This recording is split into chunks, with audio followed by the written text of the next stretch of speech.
asses, but you can't fool me. I read, I don't watch the Dottish Box TV. My mind too open for me not to see. If they play you mainstream, you're probably not an MC. You might fool the asses, but you can't fool me. I read, I don't watch the Dottish Box TV. My mind too open for me not to see. Islam. Islam. Islam. Islam. Here. To the prayer. Islam. Yeah, we can start off with the prayer. Oh, by the way, sorry. Oh yeah. That's the one. All If you're interested with us and stuff like that. right, Morris. 5 on the left, 2 on the right. Allah, the Father of the universe. Allah, the Father of the universe. Father of love. Father of love. Truth. Peace. Peace. Freedom. Freedom. And justice. And justice. Allah is my protector. Allah is my protector. My guide. My guide. And my salvation. And my salvation. By night. By night. And by day. And by day. To His holy prophet. To His holy prophet. Noble Drew Ali. Noble Drew Ali. Ashe. Ashe. Islam. Islam. Islam. Peace. Yes. So we're here. Yes, we are. Hey, check him out. Right? Yeah, yeah. We're here. Yes. Today's class is the commercial history of the United States as it relates to Moors. Just so we can get a perspective as to why this lecture. This was one of the Moors that initially brought us into the Orisha Yoruba information, dealing with the practices of invoking the ancestors, through connecting ourselves with them spiritually, right, in the so-called African traditions, right? So we have the DVD right there. Visits from the ancients. So when we brought the brother here, right, we were in the hotel room. We're in the hotel room and, we were just building, you know what I mean? Building. Then he stopped, we just stopped the building and he said, y'all hear that? Like, what are you talking about? With the pencil, right, what you doing, right? Like, now we didn't hear nothing. Listen, man, just listen. So we're sitting there, you know what I mean? Waiting, and then this is after a lecture, so, he already proved certain stuff, so everybody's kind of, you know what I mean? Like, really, okay, what we listen for? And then we started, then he pointed it out. Have you been hearing the knocks? Knocks. Then all of a sudden you start hearing these knocks. Yes. Knock. You know what I mean? Nobody saying no word. Nobody moving. Everybody just sitting there listening to these knocks. Then the brother started talking about, the ancestors come back to us in many different shapes, forms, sizes, whatever. And, being that we're on a certain frequency, the ancestors are going to be around all the time, no matter what we're doing. Yes. But more so, if we're building on what we're supposed to be building on, instead of being wayward in our mentality. They're here right now. I can feel it. As soon as you were saying that, I got the shivers. Right. You know them shivers you get? When you realize something. They're here. You know what I mean? Right? So the brother was instrumental in letting us accept that when we say Moorish science, just like we're talking about, we're talking about Kabbalah, we're talking about Gnosticism, Yes. we're talking about Hermetic principles, we're talking about Buddhism, we're talking about Hinduism, Islam, Christianity, we're talking about everything. We're talking about history, we're talking about, but then there's a side where people tend to not want to go because of the, connotations. And that's what the Albion's using our science against us to keep us asleep, and don't even know they're using these heavy high sciences that are higher than the so-called sciences that people who we say are the master teacher of the science. Whatever, right? They're not even on the high science. Yes. They're on a high science or a high perspective of more science, right?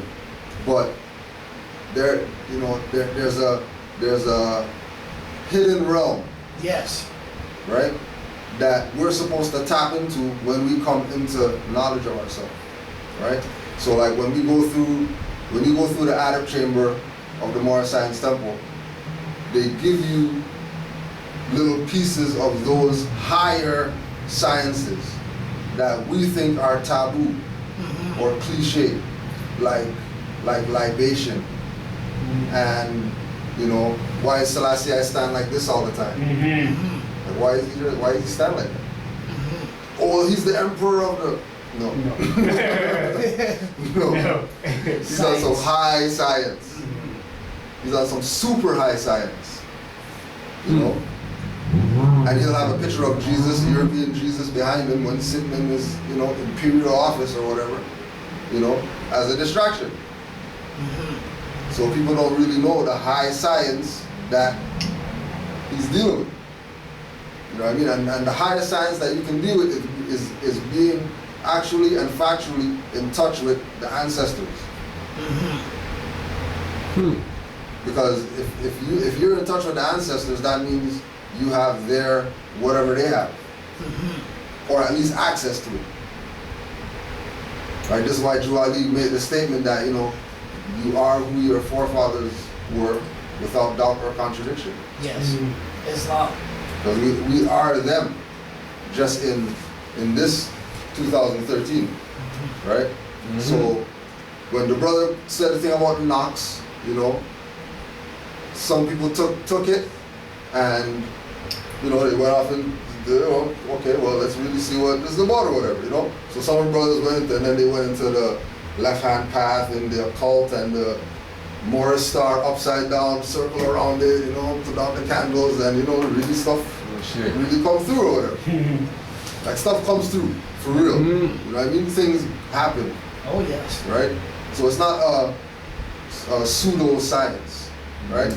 So where the brother comes in now is that this was 2007, and we are, just due to the the Moorish movement and active Moors, we haven't really been in contact with them since 2007, right? Just a little, phone messages, to stay in touch type, right? Everybody's busy lifting up. Everybody's uplifting, following man who's supposed to be, right? Yes. So in that 4 years now, the amount of things that has happened to this brother because of his direct connection to the ancestors, you know what I mean? We had to open up the venue so the brother could come and give us a catch up, because since 07, like he was on it, and we were like, yeah, this is Big Brother right here. Yes. You just say the word and we're gonna take heed and follow, because we know that you're hooked up. Yes. Right? Now, that was nothing. All that stuff that he was talking about back then, that we thought that, you know what I mean? Because now, it's not him as our older brother coming and giving us information, because he has information. Now these are Moors. All these are Moors now. Yes. Right? And it's not a give and take situation now. Now, because everybody's mind frame is on Noble Drew Ali, the Prophet, we're not Negro, black, colored, we're not 14th Amendment citizens, we're not these fictions that we thought that we were. It's a whole different perspective now. Right. Right? The students are now the teachers with the teacher. On the higher realms, now about to deal with really what it's about. As far as us being Moors and our connection to this so-called government that everybody is trying to say is the government. Right? Like this weekend? Yeah, right. Yeah, right? Right. You give them nationality card, and they're trying to tell you that that's not the government ID. The government ID is something that the so-called government told those security guards is government ID, and they're going with that. Right? So there's a history. There's a history of ourself, right? That we haven't even started getting into yet. And then we're just talking about this specific jurisdiction where this Moor is domiciled.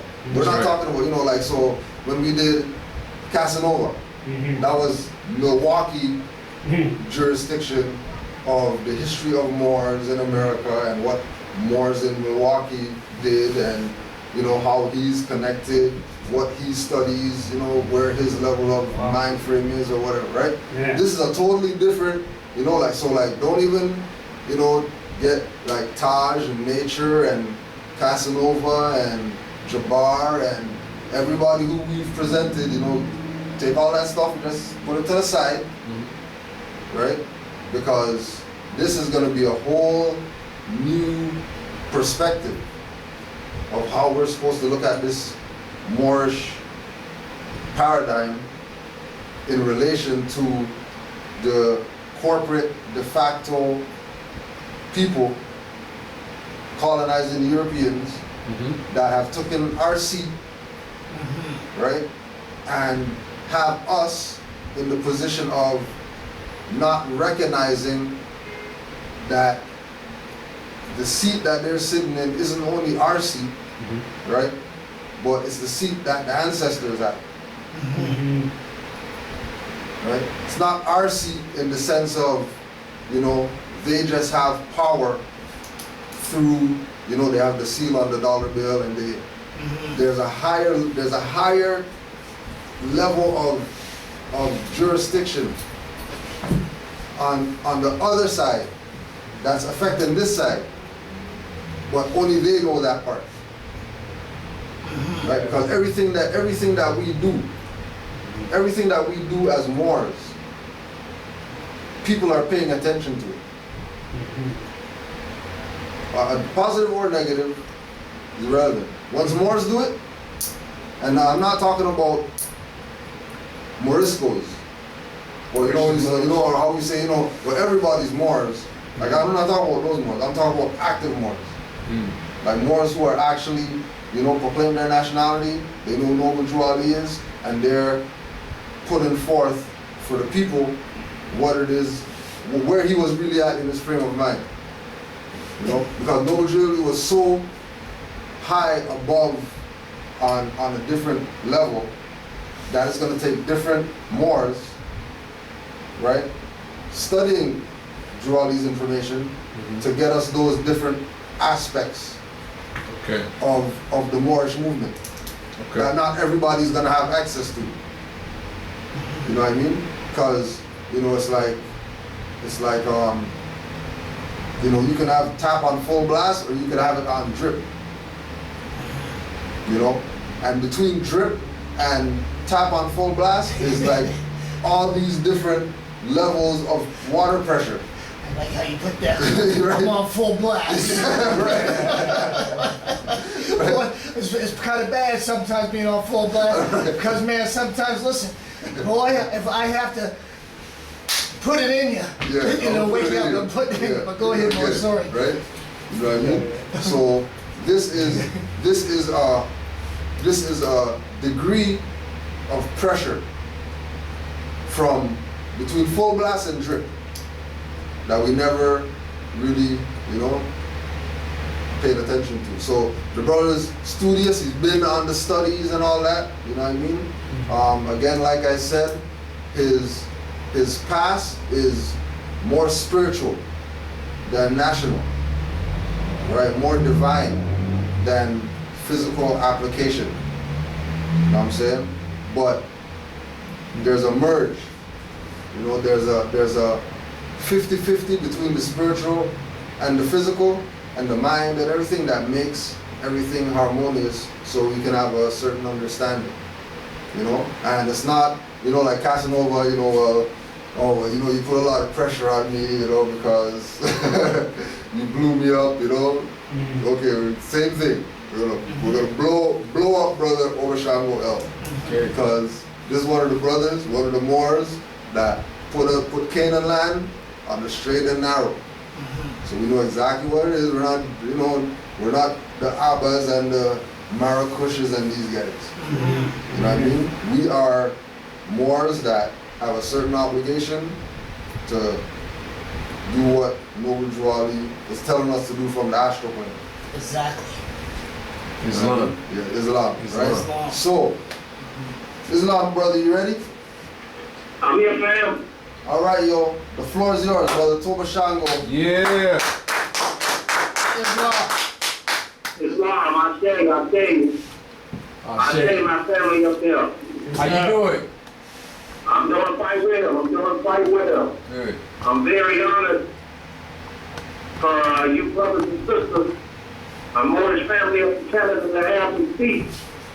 I've been woodshedding for about the past, about 5 years, really studying this Moorish paradigm from both the national as well as the divine side. And in my studies, in meeting various modes, I found out that various groups have different ways by which they demonstrate on certain things. So what I decided, I stayed out here in the country town. I stay in Arkansas, and I stay in a knee deep off in the country. And what I had decided to do was pull myself back. Can y'all hear me? Yeah, we can hear you. Okay. I decided to pull myself back and really go into the inside of myself and communicate with the ancestors and, the great God, goddess of the universe. What is it that we're lacking? Why is the problem, for our people? I knew nationality was the main thing, but I found out another aspect. The reason why we Moors are having problems is because Noble Drew Ali, in his comment in Hadith, he said, the only way out of the fire is through the fire. Okay, we know right now we under what's called a corporate, colonial, imperialistic, military form of government. And the thing about it is, it was totally opposite of the form of government that we gave the Arabian Europeans, to set up and do commerce on our land. So I said, well, the main thing we're missing, we have the main key. We have nationality. Okay. Not only that, there are various degrees of spirituality. E5, Sethria, Kendomblay, Voodoo, Omega, Middle Committee, whichever one of them, you can name hundreds of them. But a lot more, we deal with all of these different spiritual schools. But the main problem we was having is we didn't understand commerce. And I really don't like to say we didn't understand commerce. We have forgotten commerce over these past 500 years. Now, we the ones that taught the world how to do trade. We taught them commerce. From the ancient Hano Bay, Hammurabi Bay, and the various Nagas that sat on the throne of ancient Hinkupta and Kush, all the way over to ancient Peru, Hindustan. We had various trade connections set up with one another. But in the past 500 years, we have actually forgot how to conduct commerce. And the way this military colonial occupation government is set up is strictly on 100% commerce. That is it, contract. So let's go into a little bit of the history about the Moors, Northwest America, which is what they call North America today, our land, as well as our land to the south.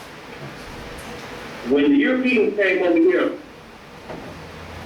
according to the Edict of the Pope, He came over here strictly for trade and commerce in the sense of conquer. Now, one of the things that he was looking to take with the Spanish conquistadors and whatnot was the natural resources known as the gold from the land, as well as the autochthonous resources, which is the people. So, fast forward to 1600s, our cousins over in Northwest, what they call Northwest Africa today, Canaanland, you know, they had set up treaties with the various European nations over there. And those agreements was to allow them to come to the western half of our empire to set up and just conduct trade. The Virginia Trading Company, all these various companies they call the 13 colonies. Okay. Now, fast forward to the 1700s, you got the Europeans who want to break free from their monarch in Great Britain, England. Okay? So, a treaty is drafted up between the kingdom, but it also has the heartland of our empire, which is over here. And that's where I'm gonna touch on Article 6 in a minute. But the thing about it is this right here. We were the first to recognize the fledgling 13 colonies independence from the king, their monarch. Okay, now, under ecclesiastical law, the law of nature, we're tied to the land, we're tied to the soil by the great God Allah. How do we know this? You can look around, you can see mounds, pyramids, ancient Hebrew writing over here, Kufi writing, Middle Nessa and various caves and whatnot over here. You basically find out that this is Kemet, or Hekuta of the West. So, a maxim of law says what belongs to no one naturally belongs to the first occupant. That's Bouvier's Dictionary of Law, 1856. So, what is that saying? That's saying that by natural law, by not only natural law, by international law, what they call law of nations, as well as, unalienable rights underneath what's called the Constitution. We own the land. We can't be separated from it. You know, the land and us are one and the same. Okay? And now we are the modern day descendants, of the original autochthons of this soil. So what does that mean? We have the same status as our ancestors. Now, Article 6 of the Treaty of Peace and Friendship basically talks about when a Moor brings what's known as a U.S. citizen into the jurisdiction of His Majesty, which was Sidi Muhammad at the time. He was considered under Sidi Muhammad's protection, and all of his effects was returned to him. Well, by international law, they have to go under what's called the doctrine of comity. Just as Sidi Muhammad had to release a so-called U.S. citizen and all his effects, well, they're supposed to extend the favor to us as well. Now, when the Holy Prophet came and brought us back our state of who we were and are today, linking us back to our ancient ancestors, our ancient autochthonous ancestors, and our status to the land. That changed the ball game. It changed his man this day and time, and it's still in effect. Because what he had done when he had gone to the Pan American Conference and had brought the facts forward dealing with who actually the Aboriginals, the autochthons of the land and their lawful nationality, giving us back our status, then they had to return us back, which rightfully belongs to us. Now, the beautiful part about that is the Holy Prophet didn't go as a religious organization.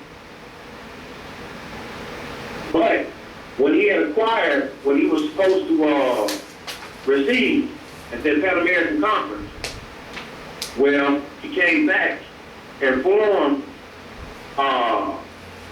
the Moorish Temple of America 28 and placed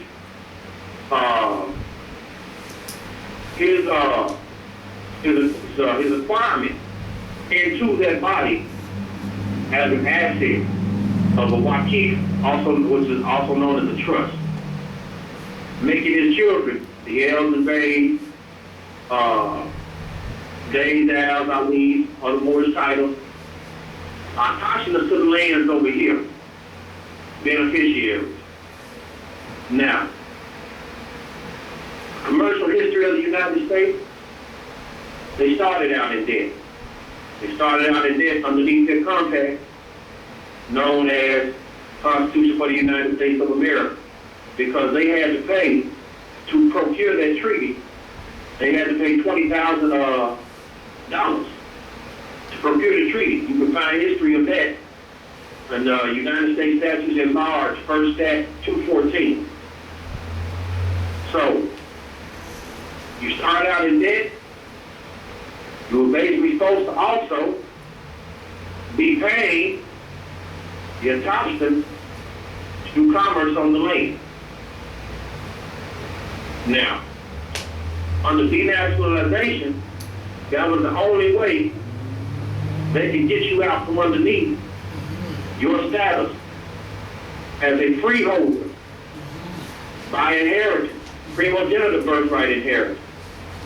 Repeat that again, Mark. Landlord, land creditor. Now, when the Holy Prophet had returned us, Mark, sorry to interrupt you. Could you back up a little bit about the freeholder part and repeat that part again?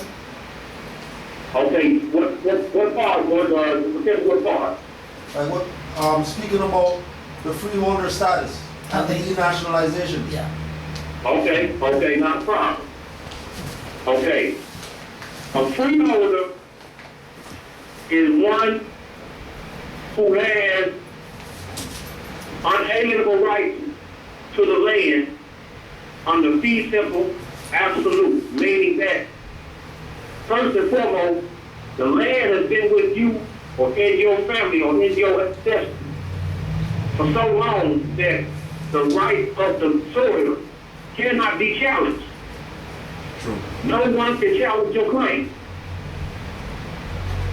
because you have, in essence, indisputable title to the land. Now, that is what freeholder by inheritance ties into. That means that no government, no organization, no colonial faction, no one can challenge your ties, lawful claim to that land. Impossible. Now, the only way they can separate you from having that type of status and power was to classify you other than what your ancestors were. Now, what happens is this right here.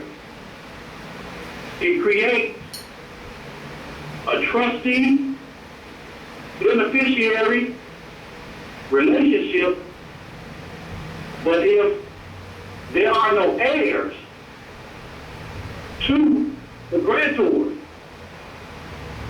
of this trust, then the property of the trust falls into a status of what they call is cheaper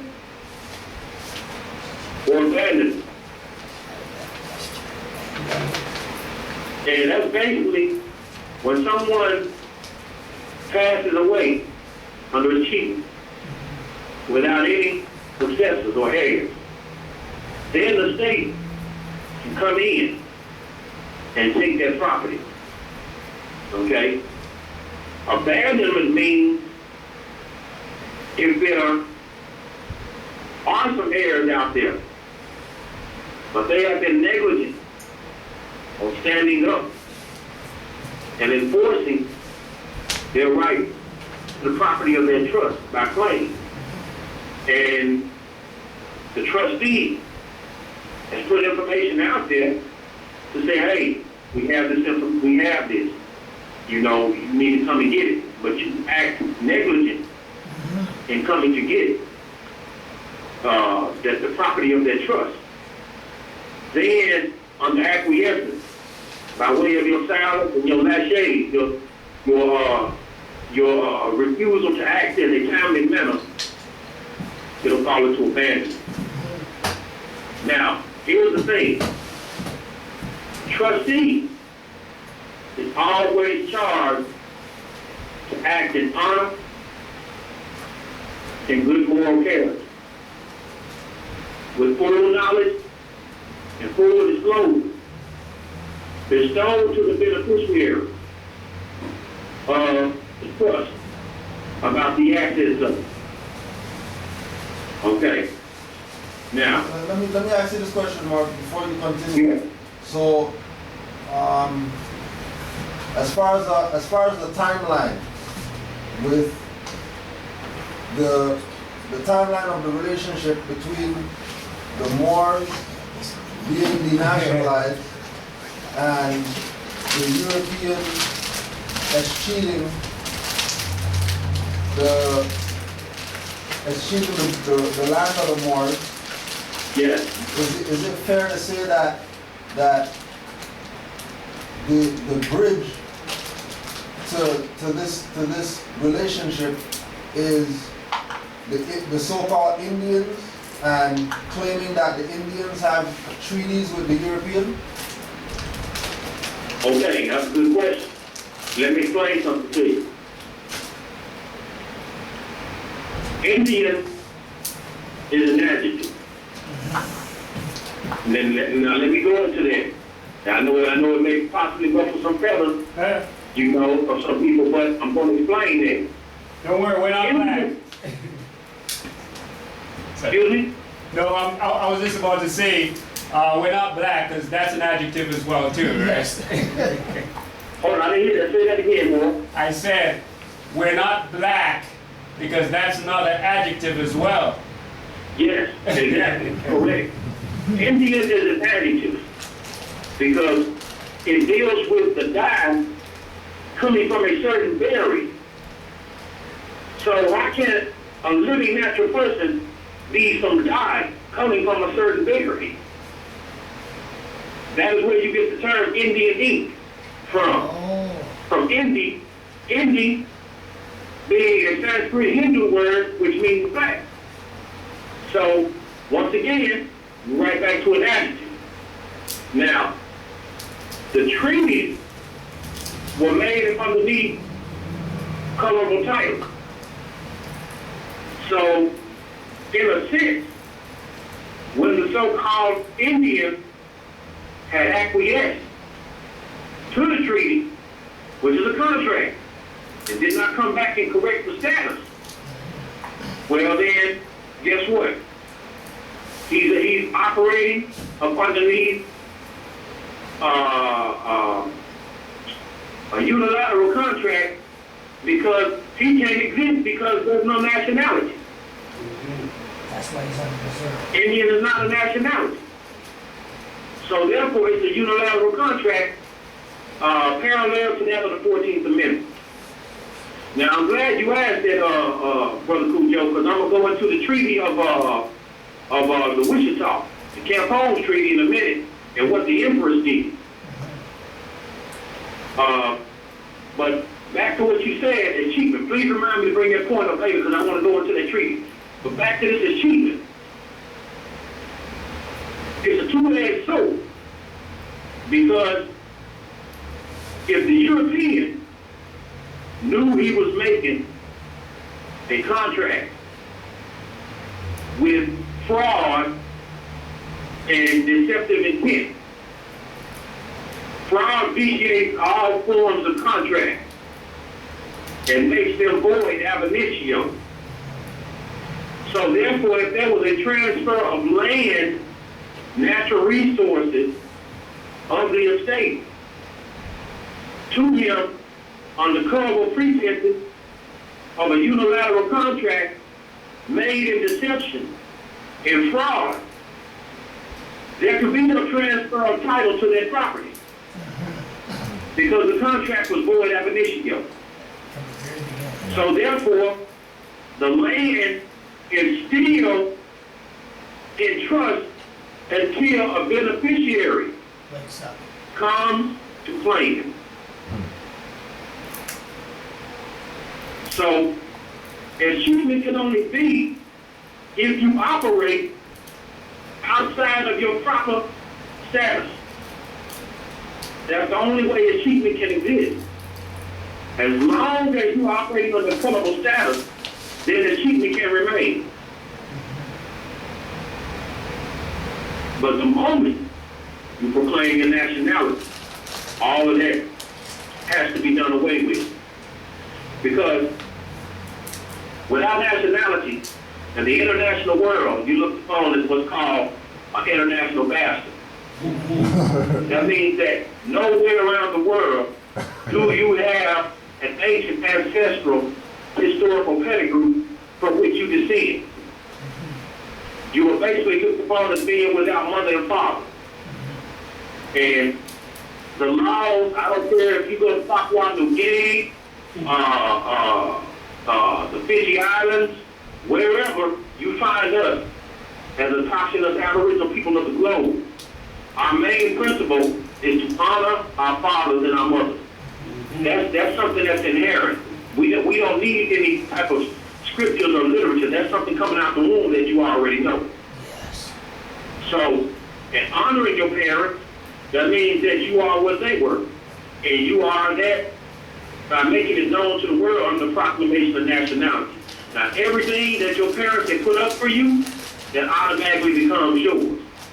Bouvier's maxims of law says the heir is one and the same with the ancestor.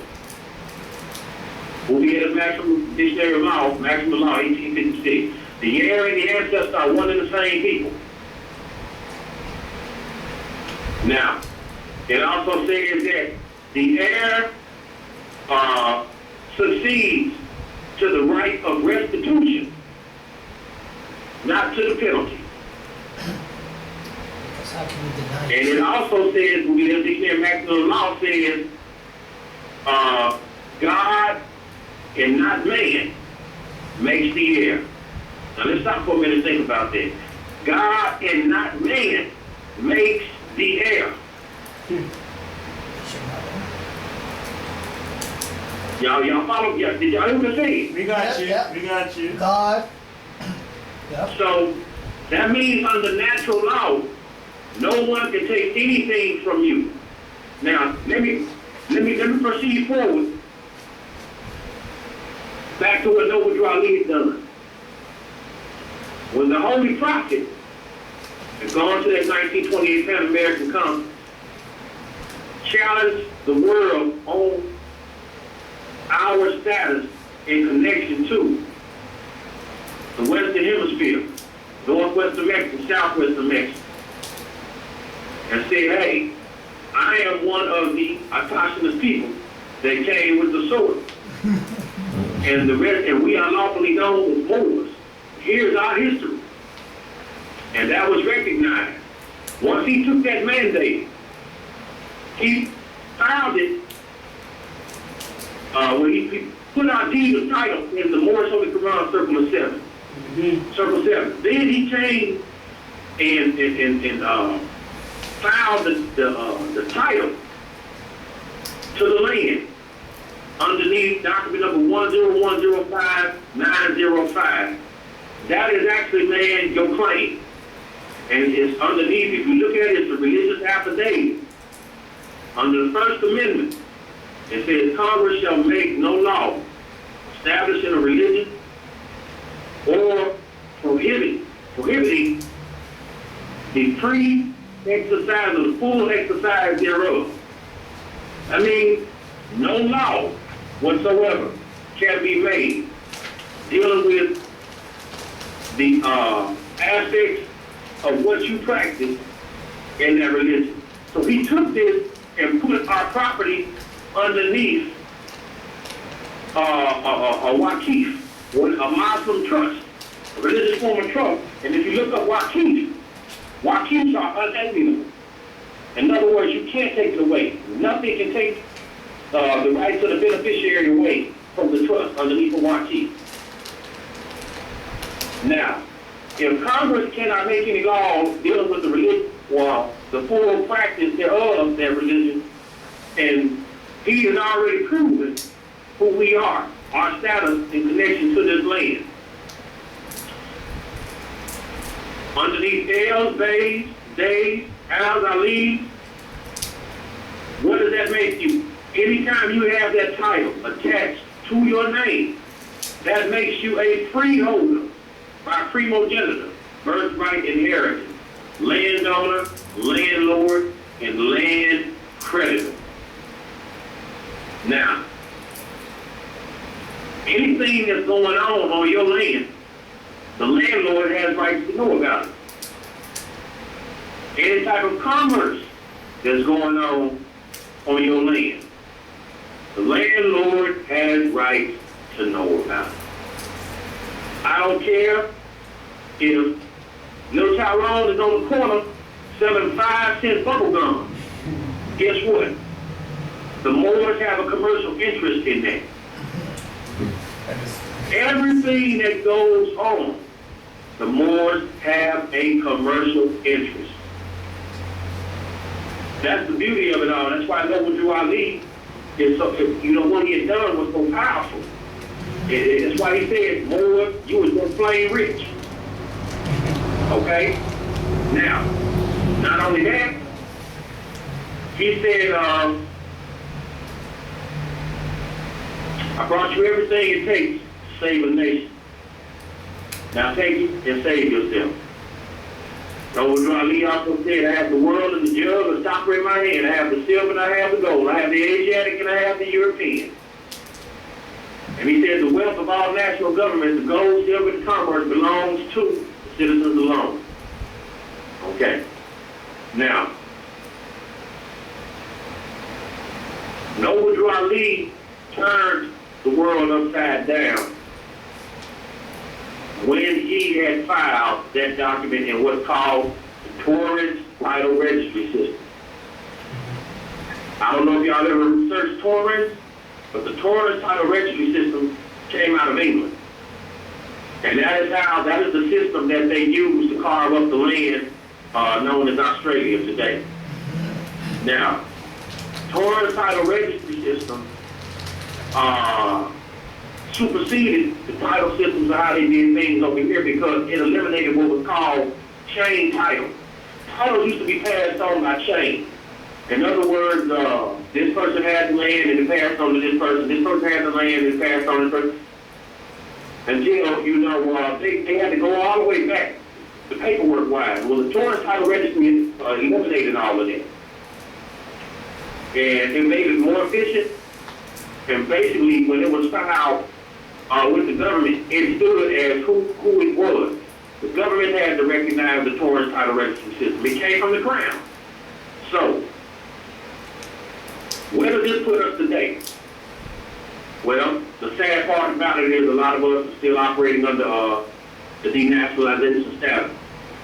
Now, let's go into the commercial aspects of what these denationalized titles award the United States.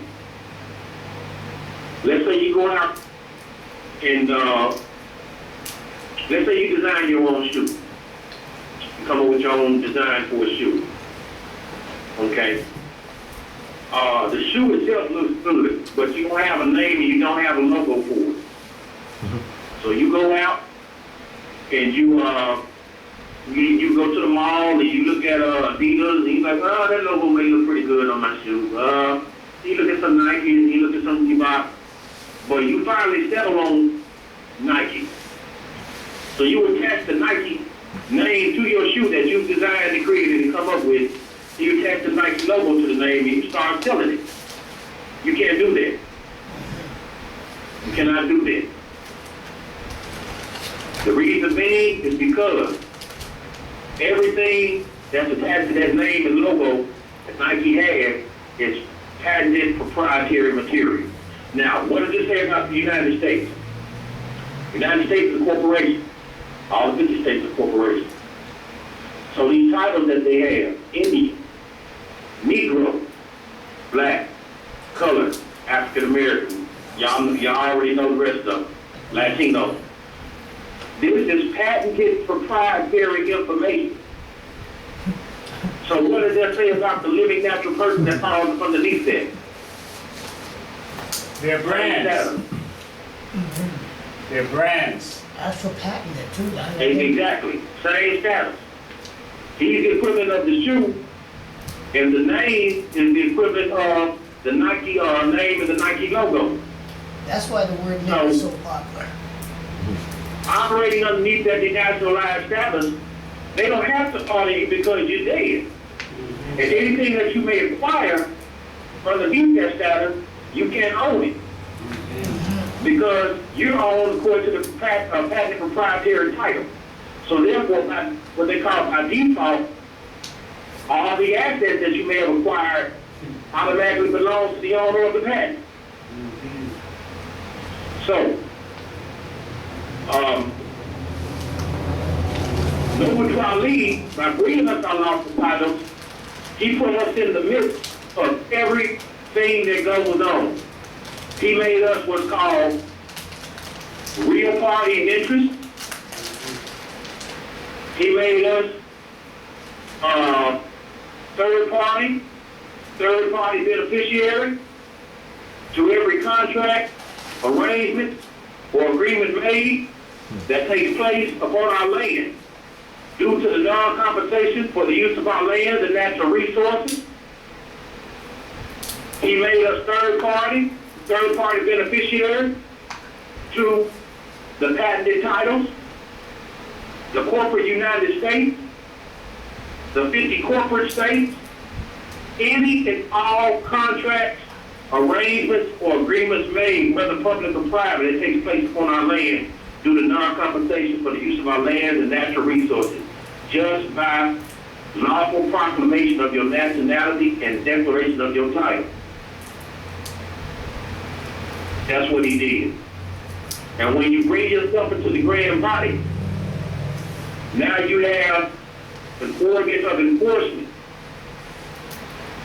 An organ of enforcement. As to where these people, they have to listen and they have to see the claims. So, if y'all got any questions, please feel free to stop me. I got no problem clarifying anything. Cool. Mark, you can clarify one thing. Yes. You said what Noble Ali did allows us to be third party beneficiary. Yes. Right? Yes. Now, could you explain the connection between that and being a member of the temple, opposed to, or being a member of what the prophet laid down, opposed to individuals who want to say that, you know, who want to make the trust an exoteric perspective, opposed to the esoteric nature of what the trust really is and being a member. Because a lot of people are deterred from the movement because they think, you know, being a member means filling out a form and joining something. Okay, I'll explain that. Now, Brother Cujo, you and I both know, I've given you the history on some of these characters down here, man, dealing with the temple. Right. You know, as far as being, not being upright. Right. Well, here's the thing. Noble Ali had told us, whenever you do something, whenever you go to deal with this human, you always go with numbers of 3, 5, 7. Well, the reason why he said this was basically, man, on the aspect of when you got a body, there's strength in numbers. There's strength in numbers. And not only that, if you're connected to that body, and that body has everything established for it to function, well, when a foreign invader, like a virus or anything, tries to come in and cause harm or injury to that body, the body will be strong enough to fight it out. That is the relation between incorporation and what the Holy Prophet was established for. Now, the connection to the temple means that you have charter, which is the divine constitution, the bylaws, and you also have the historical aspect of what the Holy Prophet has left for us. You have the title, 10105905, and you have the deed, chapter 47, Moorish Holy Quran. All of those are tools and aspects of the temple. Now, this is what I've been working with. If the temple ain't right, then either, like you say, get the people that are not right to get it back on the right track, or continue to hold the prophet's work as best you can until you get some people who see the direction that you're trying to go to continue to help uplift all of humanity. That's where we at. So the Moorish divine Muslim movement is not just a physical structure, it is a continuation of the works of the Holy Prophet in numbers.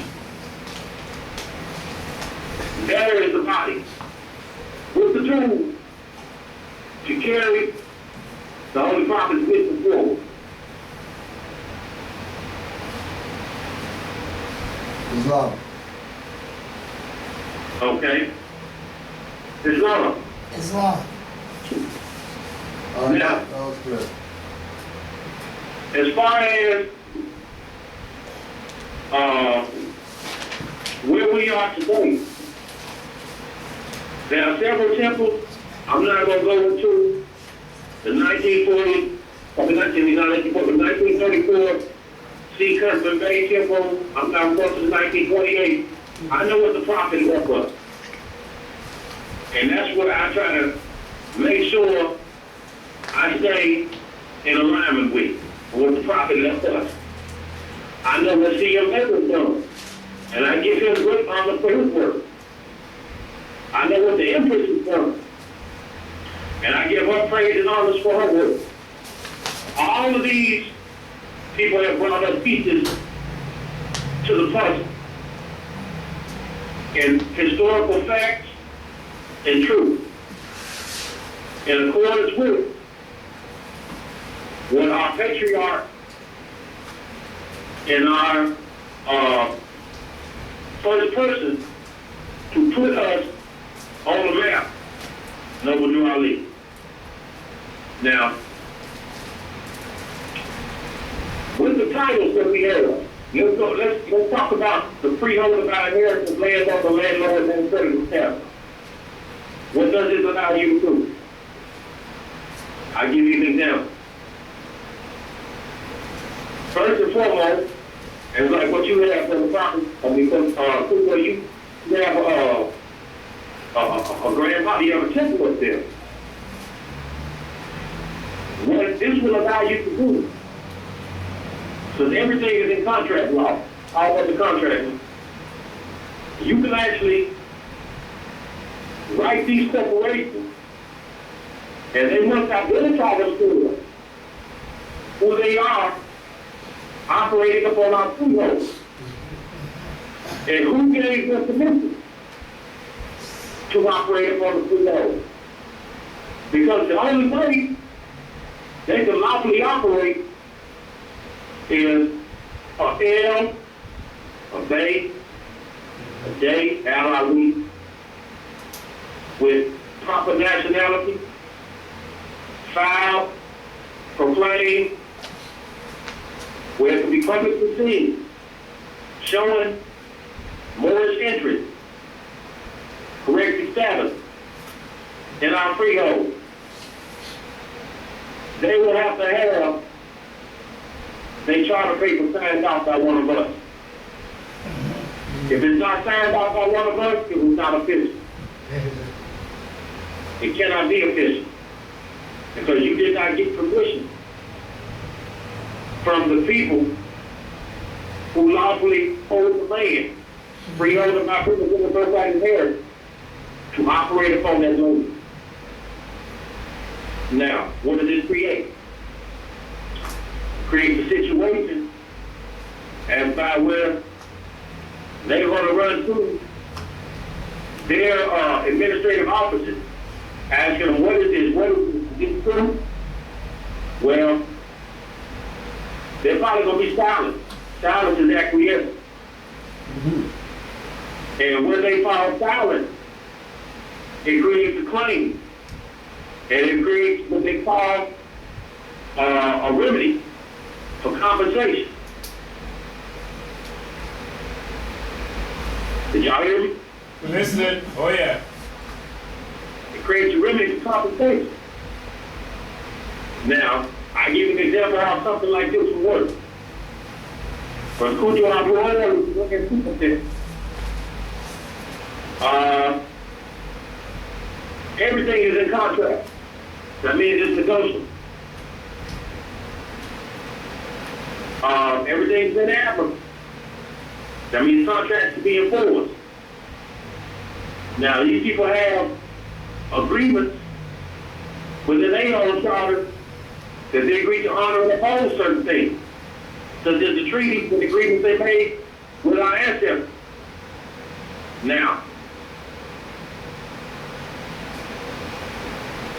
Brother Cujo can say, well, hey, look, perfect example. I need to, the grand body of the temple. We need to work out something with the city as to where, you know, hey, we should be getting certain perks because of the resources in the land that these people are using. So, Brother Cujo in his proper status, he drafts up a document. He lets the grand body of the temple look at it for to be able to present to these corporate agents. And a claim is presented. He drafts up a claim. Now, him signing off as the grand sheet and the signatures of the grand body, the claim is presented. And what's backing it? Your freeholder by inheritance status, landowner, landlord, land creditor status. And he said, well, hey, because you're using this and we lawfully own you, there's certain relief and remedy that you owe us because why? We're the beneficiary. But you're not compensating the beneficiary. And this is how you start to get your remedy. Because once they fall into default, and they have to ask under the various organs, under the rights of indigenous people, they have to ask underneath the rights and duties of man. They have to ask them under the Convention on the Rights and Duties of State Treaty of 1933. They have to answer under various international declarations and laws. And when they don't, if you look up in the law, it'll tell you what a claim means. And when somebody fails to report their claim, then they become obligated to their claim. And once they're obligated to it, it becomes what's known as a security.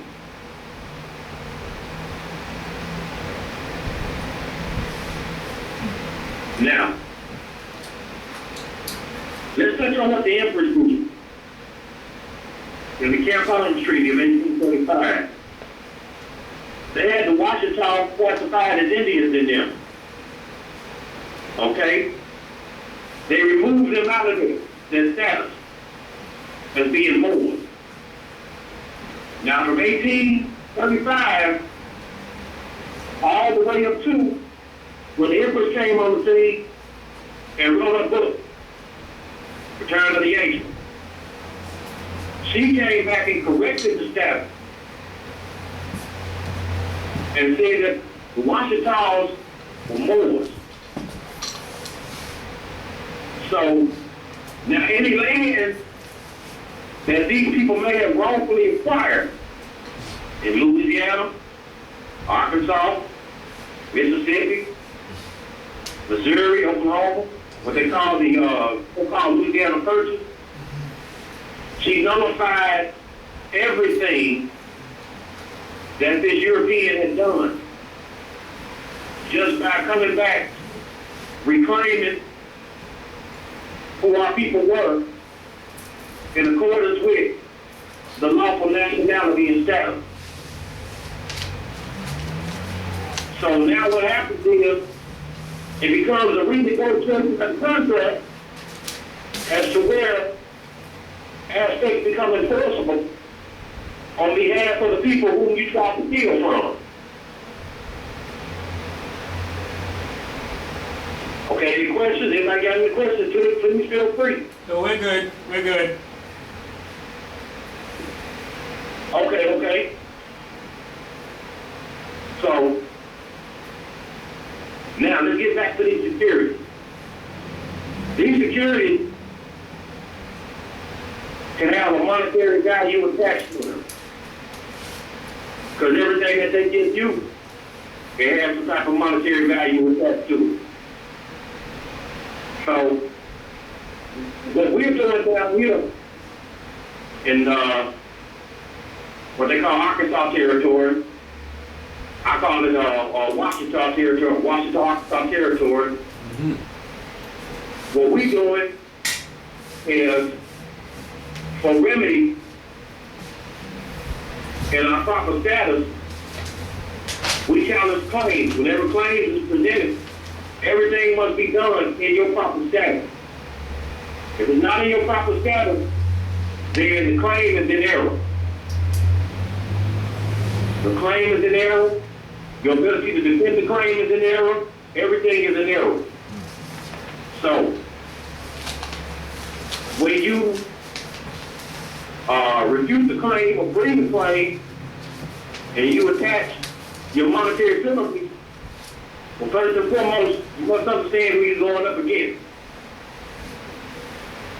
The United States is civilly dead. It's civilly dead due to bankruptcy. The various states are civilly dead. Civilly dead due to bankruptcy. Okay.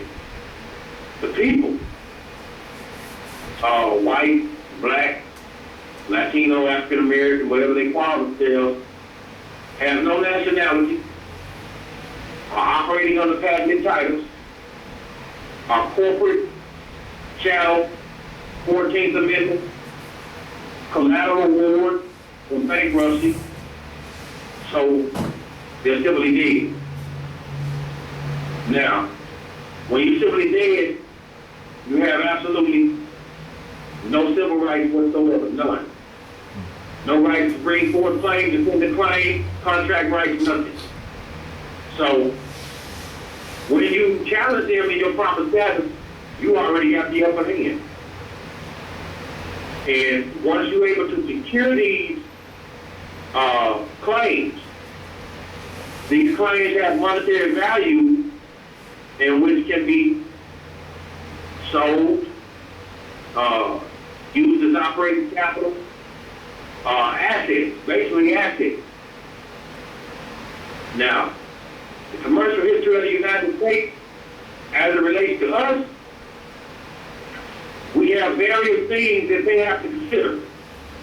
First and foremost, they make treaties with Moors. Okay? Second and foremost, with the authors of the bodies of law, they created the Constitution. We have international law on our side. Declaration of Rights of Indigenous Peoples, Universal Declaration of Human Rights, National Rights of the Child, Rights of the Man, various things that's always put out there. We have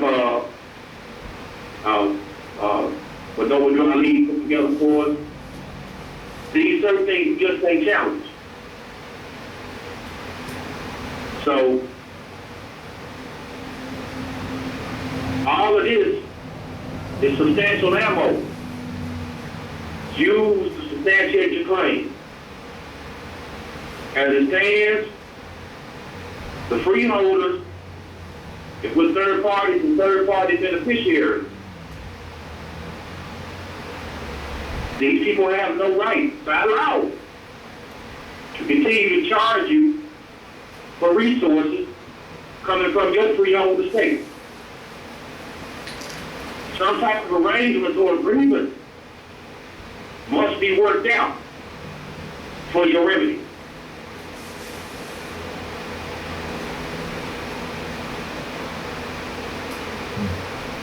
Any questions? Yeah. Go ahead. Peace, man. Just had a couple questions. I know we're descendants of the ancient Moabites. I know this has a little bit not to do with what you're speaking about right now, right? It's a little bit off topic. But we're descendants of the ancient Moabites.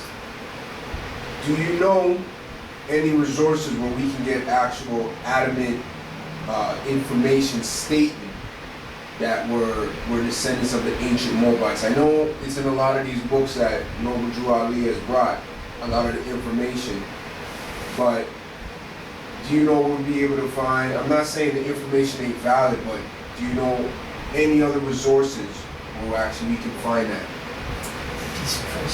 Well, some of the information that I found on the ancient Moabites was in the language that they spoke in the script that they wrote.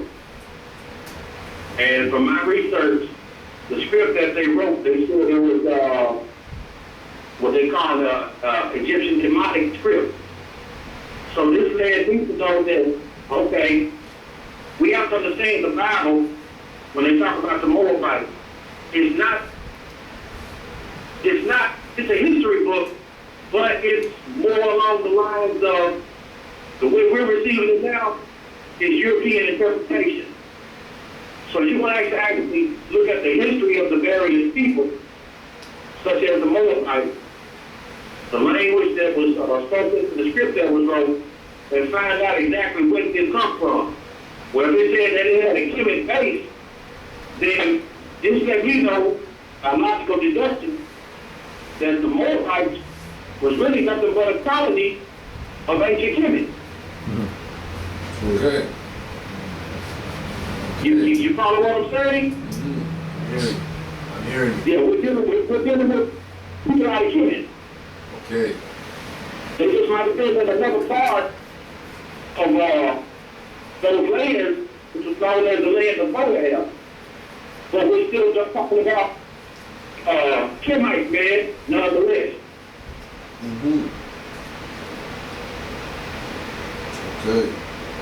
Now, let's talk for a minute. Let's talk about Plymouth. Sorry? There's a bunch of mounds down here where I stay. And this past summer solstice, June 22nd, I have a picture that was taken from these men.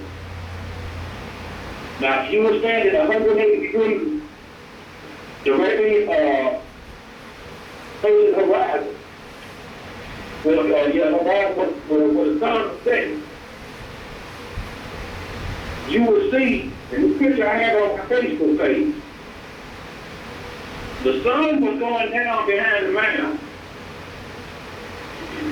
And the way it sat on top of the mound before it finally disappeared, the mound had the slope side, flat top, the round sun going down. That was the eye on the back of the dollar bill. That picture I have was an exact demonstration and making of the eye on the back of the dollar bill. And the pyramid with the rest of the capstone. That's how you know we ain't kidding. Your ancestors will give you signs and symbols all day long. Now, when he said, we're descendants of the ancient Moorish, the Holy Prophet was telling you with emphasis was, you are descendants of the ancient people of Kemet. Now, historically, let's go back and look at Kemet. See, the Bible is like, I should have said, it's meant for us in our elementary stages and levels of learning until we get to the deeper levels and meaning of what it's actually trying to say by going to higher science, doing comparative analysis, and decoding. Okay? You go to Kush. The history, the real history of Kush, is that it's far older than Egypt. Nubian Kush is far older than Egypt, far older than Kemet. Okay. And Kemet was an outpost. When Kush was pushing the imperial heights of expansion all the way over to India, all the way over to the Eurasian steppes by Russia, as far as even over here in the Americas. The places like Cusco down in South America. Now the Bible will tell you that Cush, Mizraim were brothers, but historically, Cush was the first empire. Egypt was nothing but an expansion out of the Kushite empire. Still talking about the same people, one of the same people. Just like Moab was the demonic spirit. So, when the Holy Prophet was praying with the Moabites, he said it in a sense because he had to link us back in a sense of what our people most revered dearly, which was that Bible. Are y'all with me? Yeah. Our people coming up out of chattel servitude revered that Bible dearly. So we had to go in there and say, look, this is who you are. This is where you come from. But the one who was studious and actually able to read between the lines to hear what he's actually saying, we're going to know that we're actually Kemites. We actually came from pyramid builders as well as mound builders, and that is the reason why he told you that the Moors were looking up and down the Mississippi River before the Europeans came here. You will actually find out that you actually came from Kemet. which is going to lead you all the way back to church. Ancient Ken. Am I clear? Okay, yeah. All right, Islam. Islam. So, do you know the time period of when our ancestors migrated from ancient Kemet to Morocco over here? The Empire. Empire. Well, this is what I found out in my studies and my research. I actually found out that the mounds are actually older than the pyramids over there in Pacific. And South America. They found mummies over here that's 9,000 years old. They found private tip caves in Northwest and Oklahoma with ancient Kemetic scripts inside and houses that represent Anpu, which you may know as a movie. Moorish brother. Hey, bro, you're not coming through too clear. Can you repeat that again, please? Can you hear me? Yeah, I can hear you now. Okay. They found 9,000-year-old mummies in the bottom. Okay. They found caves in Northwest and Oklahoma with Egyptian hieroglyphic script that references Anpu, which you know of as Anubis. And according to Horace Butler, in his work, he said that ancient Kemet has a history over here that goes back 22,000 BC. Now you got to keep in mind, we've been coming over here longer than that. That's just calculating the age of empires. We actually got a history that goes back about 75,000 years over here. Islam. Okay. But as far as the age of empire, or what I mean by empire, shipbuilding, government, astrological observatory, agriculture, social structure, literary work, writing, art, medicine, mathematics, all of those things that go into a civilization, construction. They have us coming over here during that time. Those are the things that build empire. Science, math, astronomy, astrology, agriculture, all those things go into empire building. So during the age of empire, it's around about 22,000 BC. Islam.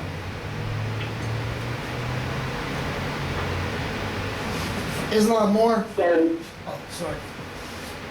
let's go to what they call the Bible. Helios, Biblos, Torah, whatever you want to call it. In 1982, Congress passed a law,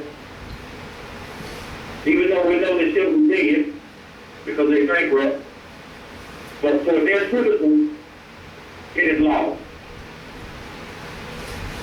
For the freeholders, that's not law. Because in order for them to be on equal footing with us, they have to be back in the proper status, standing, in position from 1787 to 1789, prior to 1861. But, for the sake of time, I will call it a law. They passed a law that says the Bible is the Word of God. Well, if you go to this book in the Bible, the Most High Creator did not deal with color of law. He dealt with people in the form of nations. No color of law. Even under divine law, colorful titles cannot exist. That's why Noble Drali said, according to divine records, there are no Negroes, blacks, and colored folks. Islam. So, go ahead.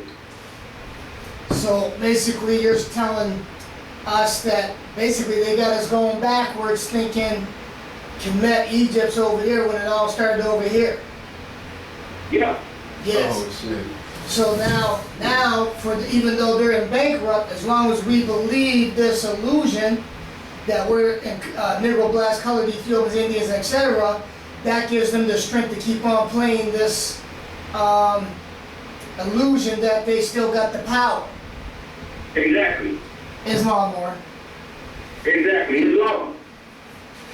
Okay. Now, let me show you where there never was a separation of church and state. Congress, they said they should make no law establishing a religion or exercise or the full exercise of other religions. Now, when they said the Bible is the Word of God, they never said anything about Christianity in their law. True. As a matter of fact, the early people that we got this contract with, they weren't Christian. They believed in the laws of nature. It tells you so in the Declaration of Independence. And of nature's God. Yeah. Well, if you believe in the laws of nature and nature's God, and you say this Bible is the Word of God, then even under ecclesiastical law, you have to have a nationality. If you don't have one, according to ecclesiastical law, you are outside the eyes of God, because He don't recognize stateless people. Islam. So, you go to Proverbs. We're going to go to Proverbs. Proverbs tells you, Proverbs 22, verse 7 tells you, the rich rules over the poor, and the borrower is the slave to the lender. Now let's stop right there. Say it again. Congress passed the Bible, a law talking about the Bible is the Word of God, and all people are to study and apply the teachings of, they call the Holy Scriptures. Proverbs 22 says the rich rules over the poor, and the borrower is the slave to the lender. Now, have you gotten ready for these people operating on your land? No. Hell no. Okay. They'll have you lined up at the welfare line though. Say that again, ma'am? They'll have you lined up at the welfare line though. You understand what I'm saying? So technically, they own you. So they borrow. So now, if you're a freeholder, landowner, landlord, land creditor, in your proper status, in accordance with what the Holy Prophets established, then you can submit a claim against them. And by right and by law, they have to honor their claim because it's in their own book. It's in their own book. Islam. More, can you say it one more time? The phone went off just for the record. I just wanted to say thank you for bringing something to my attention when it comes to the so-called Bible, where they really do not use colorable law in this book. And it makes it help. It would help me to present this when I'm talking to other Asiatics to let them know about their nationality and birthrights. That's right. I appreciate that because I usually say, oh well, you heard about the Moabites in the Bible. I don't mean to get off track, but I really appreciate that they're bringing that to my attention. Islam more. It's law, man. Praise be to the Most High Creator, man, and the ancestors. Now, let's go to Proverbs 22:28. Proverbs 22:28 says, do not remove an ancient landmark placed there by your ancestors. I can go down the road and I can see the mound. That's an ancient landmark. I can go all across northwest of Mexico and see ancient landmarks placed there by our ancestors. What is a landmark in law? A landmark states who has lawful ownership of the land. Islam? Okay. Could you repeat that again, sorry? With the ancient A landmark in law. Look it up in Black's Law Dictionary, definition of landmark. A landmark states who has lawful ownership of the land. That means no hunting, no fishing, no setting up to do any kind of business until you talk with the landowner who has landmarked his land. Now, if they cannot substantiate a contract signed off by L.A.J.L.E. Moore, then it's not a lawful contract. So therefore, no type of business should be going on your land according to their book. Islam more. Tallahassee LB here. So the landmarks of our ancient ancestors and foremothers and forefathers, that would be the pyramids and the mounds, right? Pyramids and mounds, the ancient Hebrew writing that we found carved in stone out in the Arizona and New Mexico desert. Yes, I saw that. Islam. Yes, the caves of Anubis up in western Oklahoma, northwestern Oklahoma. The pyramids that they found at the bottom of lakes in Wisconsin. Islam. The ancient Kemetic and Hindu ruins out in the Arizona Grand Canyon. Islam. All of these are landmarks. Yeah, okay. Islam more. So therefore, being that the land is landmarked, you can take that Bible. And according to what on the top, Noble Drali said, he said, children, don't throw away your Bible, because I'm going to use them to condemn the government. Islam. And you can say, look, my ancestors owned this land. And in accordance with what was brought forward, under what Noble Drali has done, in accordance with your Bible, I'm a beneficiary to this land. And I haven't gotten paid. So I have to have remedy. I have to be made whole. You have not made me whole, nor have you made any of my constituents, my brothers and sisters whole. That is what the temple is for. The temple is to galvanize the people, to move in numbers. Did you hear what I said? Yes. Islam. To galvanize the people, to move in numbers. Under the head of your grand sheikh of the temple. For the people attached to the temple in that area to get their remedy.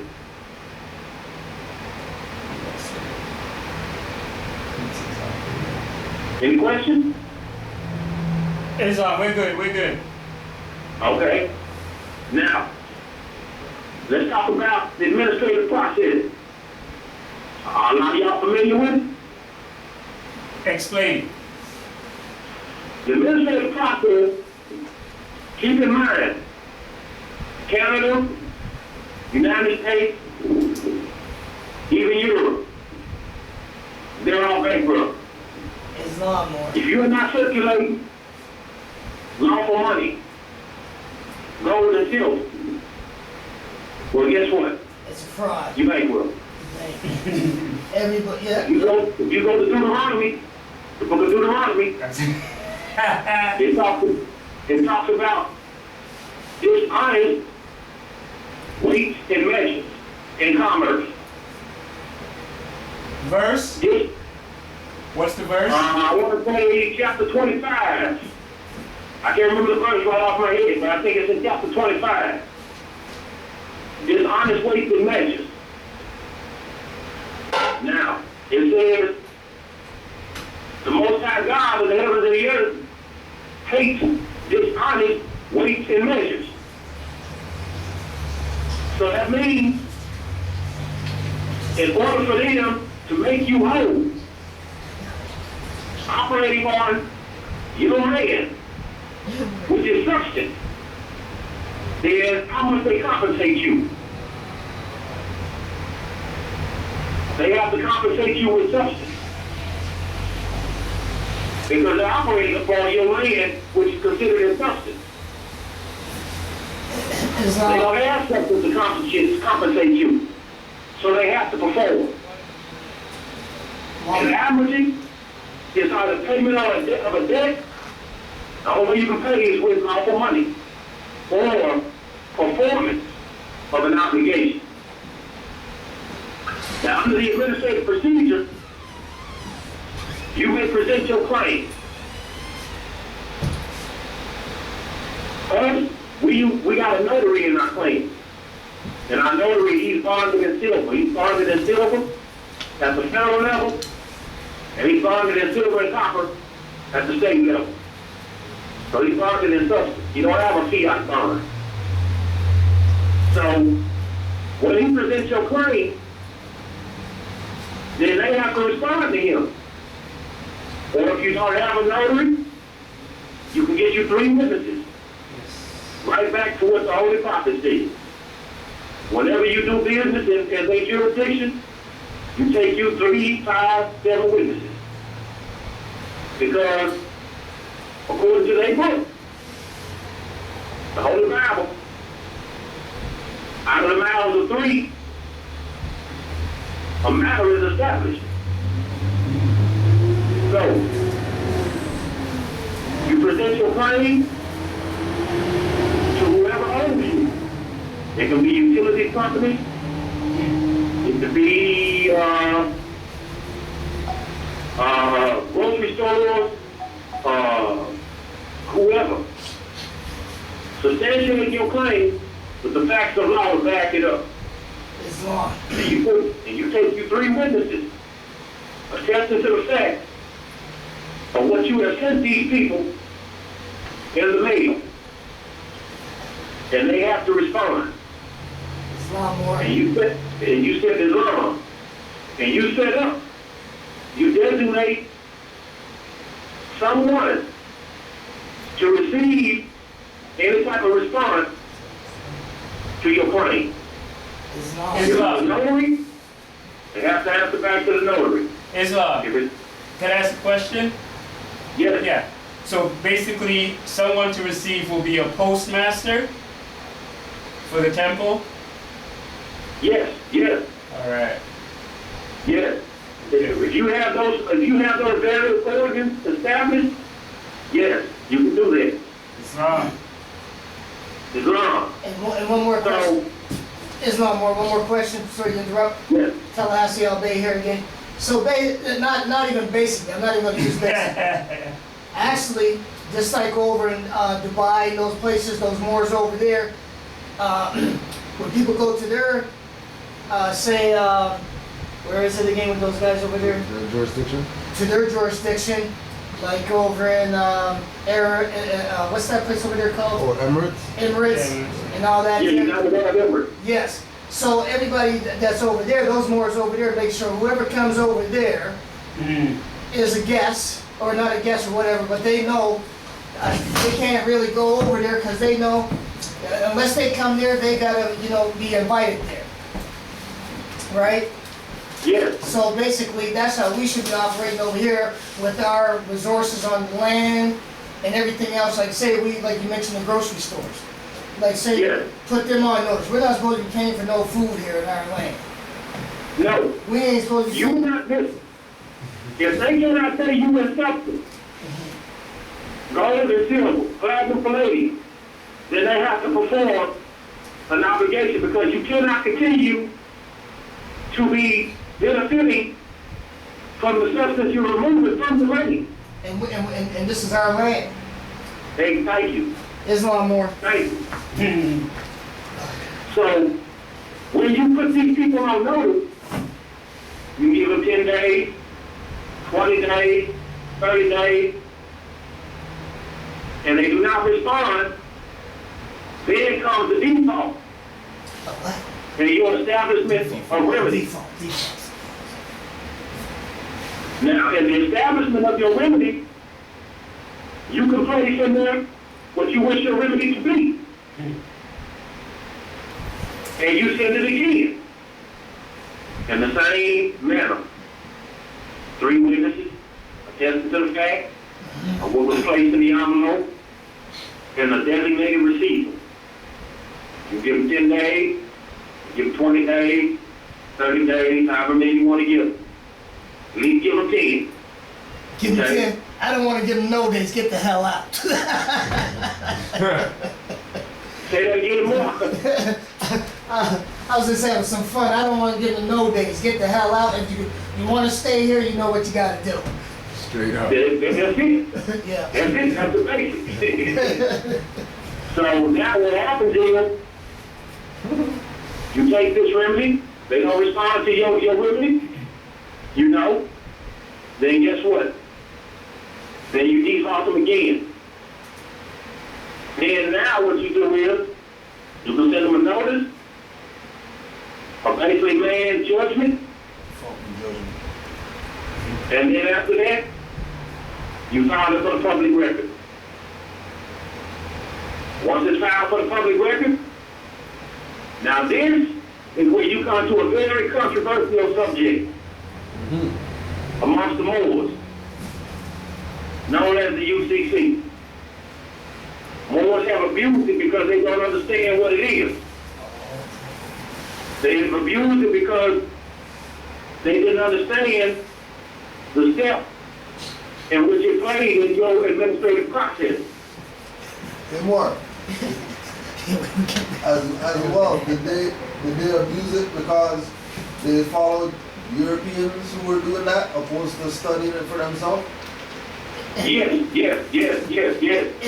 Islam. And another thing, over greed, right? Because I noticed with most Moors, when they want to try to come back home, they want to be like, what can we get out of this? What can we do now? What money can we get? What can we get out of this? But they don't know how powerful and wealthy they really are because they're stuck on that illusion, that fake fiat, that debt note that you've been talking about, but they don't know they came home, they're wealthier than they can imagine. Yes. That's why the Holy Prophet said, Lord, you were just plain rich. Because he knew what he had done when he took the land. He knew these people, when he took the What's your new seat? when he took the land Speaker seats. for us, not only did he take the land, but he took every contract predicated from the land. Because keep in mind, you are third party beneficiary. To every contract, arrangement, or agreement made that takes place on your land. You cannot go on somebody's land, set up a business, and start doing business and not pay the owner of that land. Can't do it. Islam. That is the reason why the UCC had been abused. More did not understand what it was for. Now, after you have closed out your process, and you've made public record of it, then what you do is you can secure it based on what they recognize in their jurisdiction as solidification of a claim. That form holds a lot of power if you know how to use it properly. But you got to be in proper status, standing, and position. Now, once that is solidified, I have talked to people in banking and people that have openly admitted to me what that form represents in the banking world in commerce. Well, they won't do it for the record, but they have told me that form represents a bank note. That's exactly what it is. It's a bank note with solidification of a claim that must be paid. After you have given these people ample amount of notice to refute your claim, and they do not, and you close it out, there's no argument after that. No judge can come in and say anything, because first and foremost, you're doing it under ecclesiastical jurisdiction. Now, here's the funny part about it. If you go to the code, UCC 9-311, it says that a claim subject to a treaty, statute, or regulation of the United States supersede a lien creditor's interest in relation to property. Did you hear me? Say it one more time, more. For the If record. you go to look at UCC 9-311, it says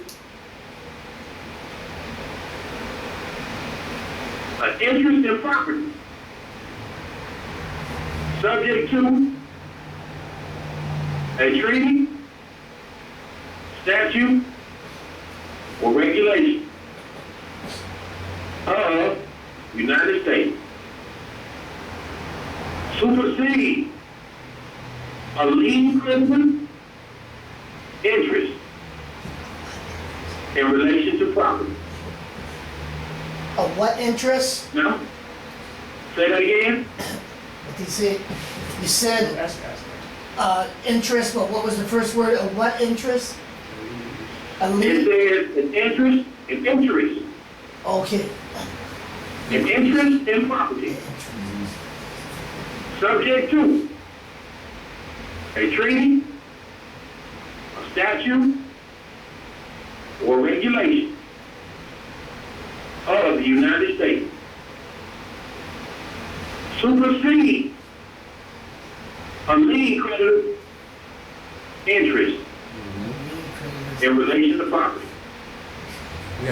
So stop right there, boy. I'm gonna put it together for you like this. Treaty, peace, and friendship, Camp Holmes Treaty. Those are statutory laws. The United States statutes at large. Stat 100 through 105, Stat 484 through 487. Treaty of 1787 and Treaty of 1836. The Bible. Well, I told you Congress passed it into law. Statutory law. United States statutes at large, 96 Stat 1211. Now, do you see, after your administrative claim, in accordance with what the Holy Prophet has brought us, children, don't throw away your Bible, because I'm going to use them to condemn the government. Do you see how you put all of this together with an administrative claim? in accordance with what the Holy Prophet has brought us, Islam. and you secure it, now they have to pay what they have to perform. That's the reason why he said, I'm going to make the European enforce my law. You said it. So now, perfect example. Did y'all hear about the sister in Memphis that got locked up for trying to get the mansion? Yes, Islam. Yes. Okay, let me explain to you where that sister went wrong. I'm speaking a little bit louder. So I'm showing you how she went wrong. I'm going to walk you through the full administrative process of where she went wrong, and if she had followed everything to the letter of the law, by studying, she would still be in that mess today. Okay, we know we own the land, this we know. That sister should have presented her claim. Hey, peace, bro. Can you speak up just a tiny bit more? Just to come in clear. Can you hear me? Yeah. Yes. Thank you. Okay, is that better? Yes. Okay. I know I'm kind of talking kind of slow and choppy, That's fine. but it's going to be, I won't get jumping up on the echo. It's not really quite that. It's just the speakers that we have here. It's kind of like coming out, it's kind of muffled sometimes. Okay. I don't have the best of phone on this. That's all right. That's all right. Okay. The sister in Memphis, first and foremost,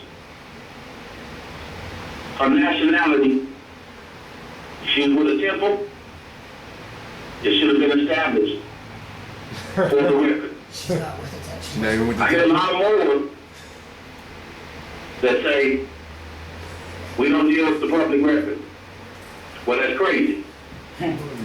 Because the Holy Prophet established her by the public record.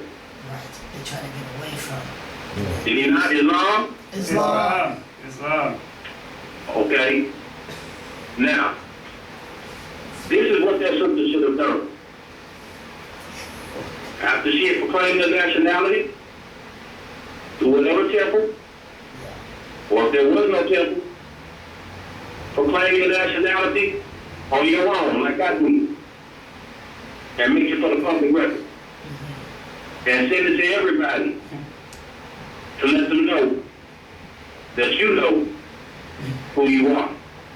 That you came home. Now, I was lost, but now once she had done either one of those things, then, with nationality firmly established for the public record, you relegate them to bankruptcy. Let me tell you how you do that. Go buy you some silver. I have some at the federal level, and I have some at the state level. And I bonded it up. And I took the bond. I gave it to the trustee of the United States bankruptcy as consideration for performance of an obligation and recognition. And the other bond went to the Arkansas State Attorney General. Now, you have to understand, they are operating strictly in bankruptcy. And the code, Uniform Commercial Code, is the only way they can operate.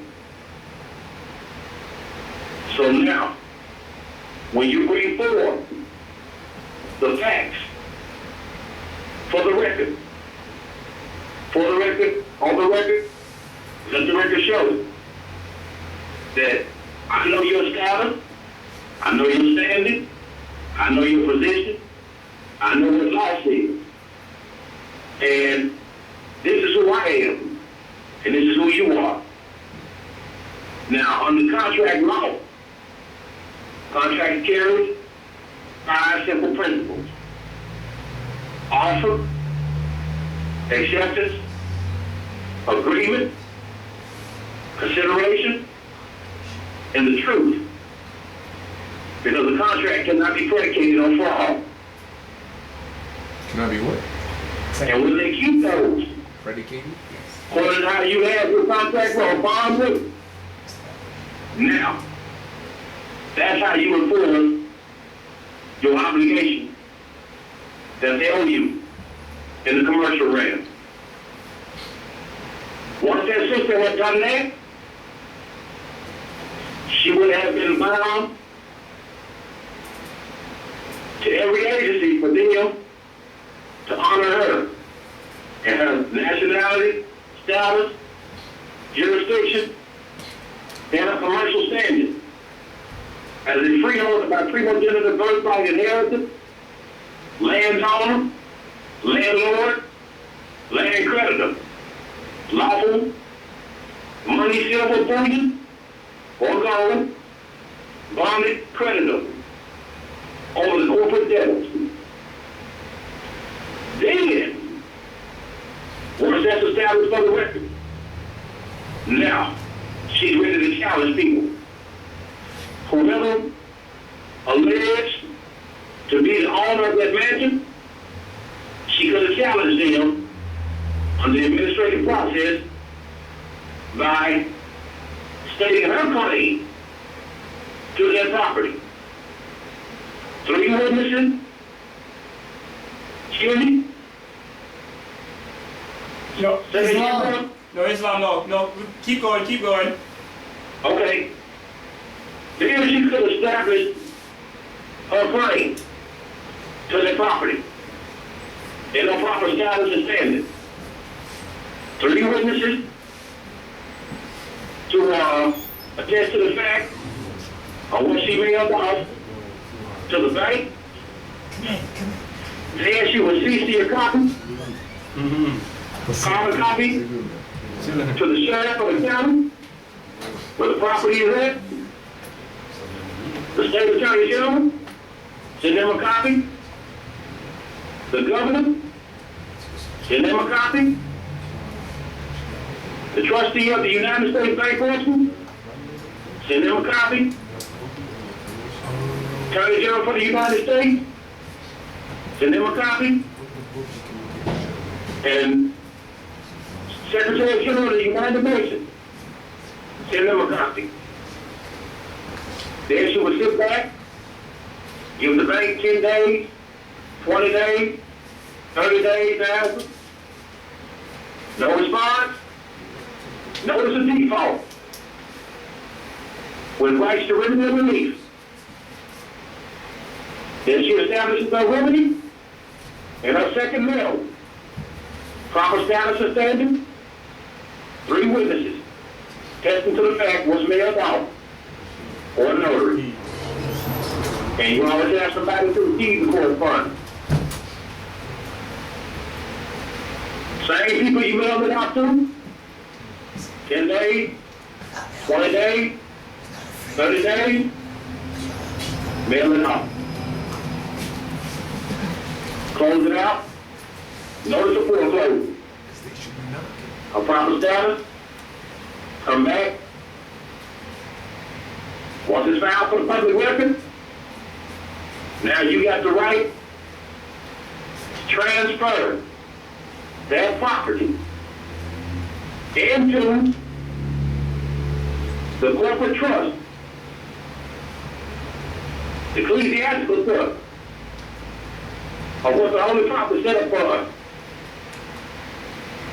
And she would be the beneficiary under her proper title. Then you do a warranty deed, transferring the alleged interest of the bank.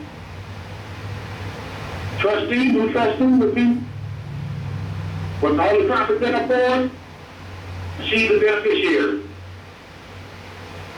Then you come back, you would take you an ounce or 2 ounces of silver, bond that up on the books, and make the trustee of the bankruptcy enforce the claim on the public side by way of the bond. backed by 2 ounces of silver, securing their process. And then, now, you are ready to secure it on a UCC-1 financing statement. She will be in that house today. Has she done that?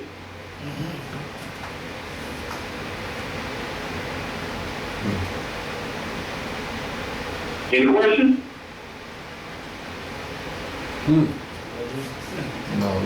I gotta soak that in first. That's a lot of information. You need me to clarify any particular part? I would say all of Whole it, thing. but I don't. Well, I Islam Mark, I have a question. Same procedures over here in Canaanland with the what was Say it? that again. Hold on 1 second.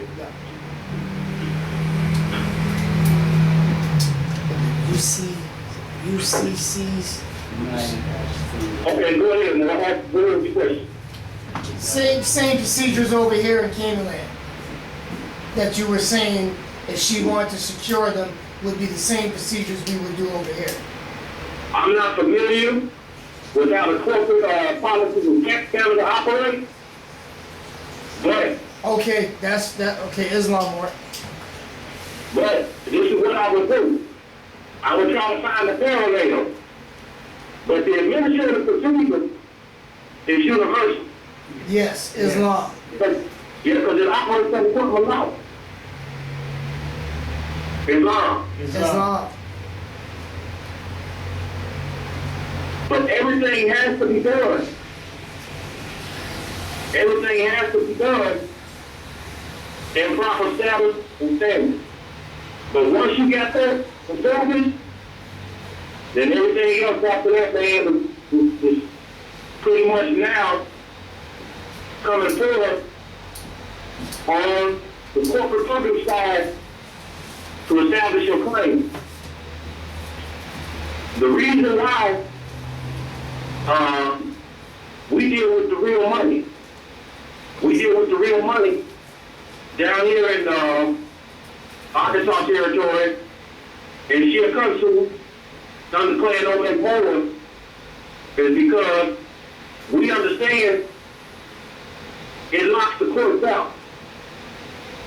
And if they try to proceed with no status of standing, then they become liable in their personal capacity.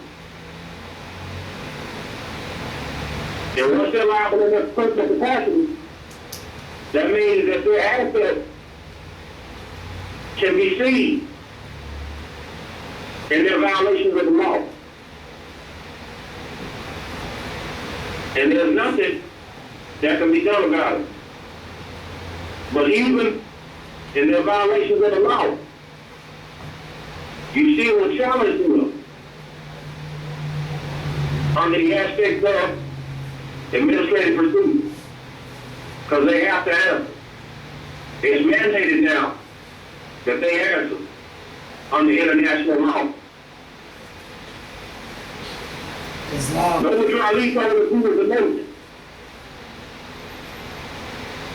Under the convention, the rights and duties of states, a treaty that was established in 1933. The acceptance of a nation state can be expressed or tacit. That means once you write these people, we're still underneath the empire. Islam. But the head of Northwest America being the Holy Prophet, Sharif Abdul Ali, Noble Ali. Islam. So, as a theocratic, ecclesiastical government, we are a nation.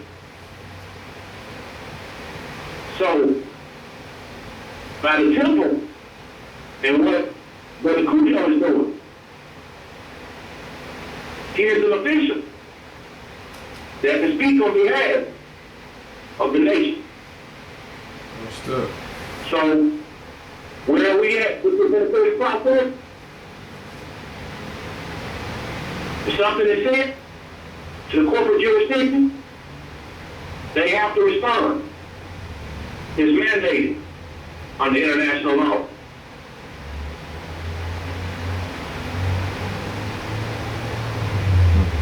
Any questions? More. Could you talk about the situation you were explaining to me with the so-called official that got in trouble with your paperwork and all that? Yeah. Here's what happened. 2011, I procured some liens against the Internal Revenue Service. No, excuse me, I think it got closed in there, I'm sorry. 2010, I had procured some liens from a bank down here, known as Centennial Bank, and the other was the Internal Revenue Service under the administrative procedure. And once they had filed silence, I filed them for the public record. So, they gave me assets.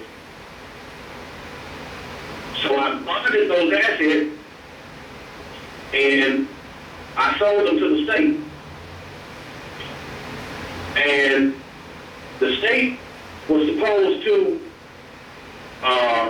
set up a vehicle by which I could use the credit of those assets to start to help people eliminate debt as far as foreclosures and stuff. So there was some more going through foreclosure.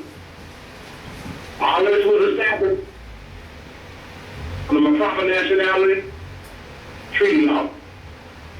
Was the only profit left. Now, as long as you got law on your side, you don't want to leave them any leg to stand on. Because that paper trail is what's eventually going to hang them. Now, the beauty of it all is that they had breached the bond that I had set up. And in breaching these bonds, you had interfered with commerce.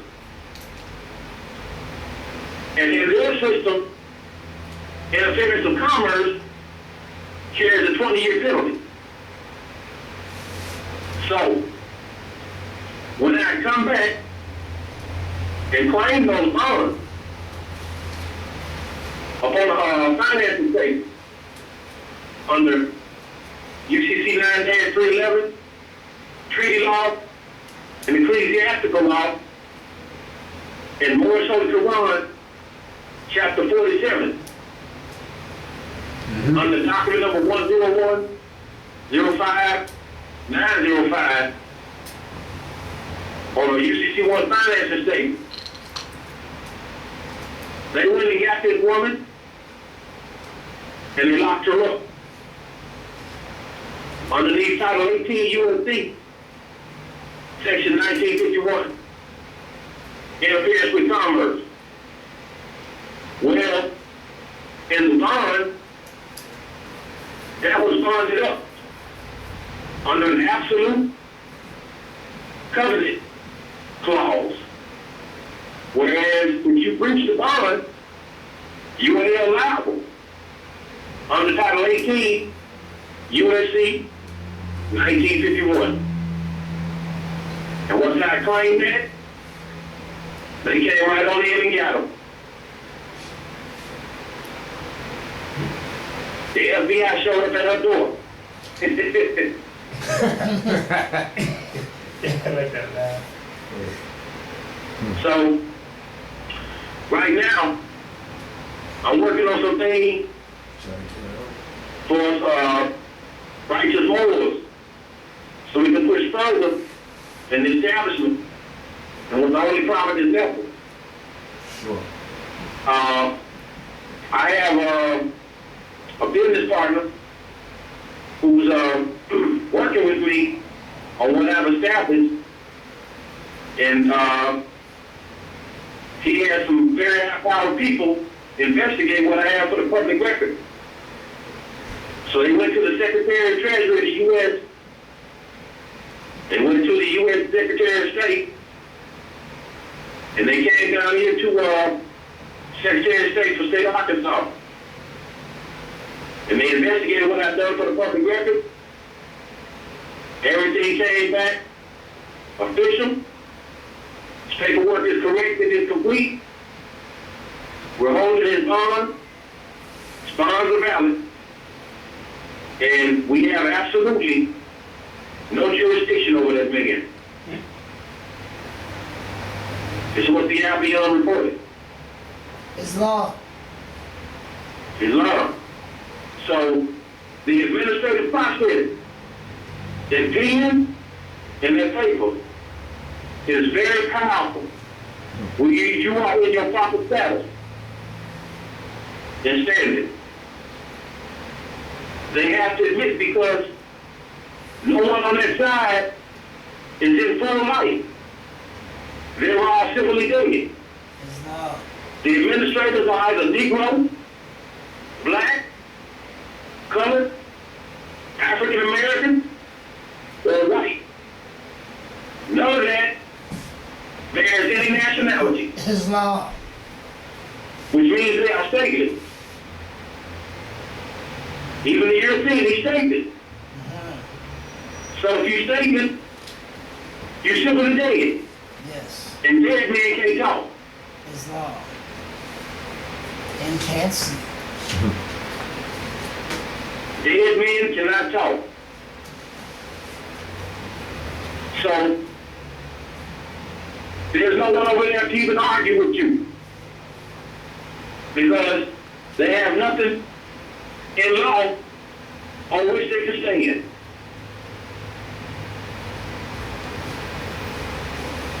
Now, knowing the commercial history of the United States and how this relates to us from an ecclesiastical point of view, with what the Holy Prophet left us, underneath the First Amendment, underneath their Holy Bible, the book, the law they passed on the Holy Bible, the law they passed on being solvent, the laws they passed on nationality, the laws they passed on being civilly dead. We got every right in law, international law, and the Declaration, to go and get what's rightfully ours. Just by the pen and the paper, administrative remedy, and securing their assets as collateral for payment or performance. Islam. Islam. Peace, more. Peace, more. Yeah. What about to sort of, well, kind of off topic, the spiritual nature of Moorish science and Spiritual nature of Moorish science. yeah, and its relation to Santeria and Obia and all that people run Okay. Okay. And voodoo. Okay. and the The Kabbalah. spiritual nature of Moorish science. We have to understand, and I'm glad you brought that up, man. A lot of Moors have not gotten past the aspect of understanding that the Moors is not just synonymous with Islam. You know, a lot of Moors, we cannot get past that fact. practice several foods, of which all of it is Moorish science. See, when you say, for example, let's talk about the word Moor. From my study and my research, it's actually rooted in Tamarian.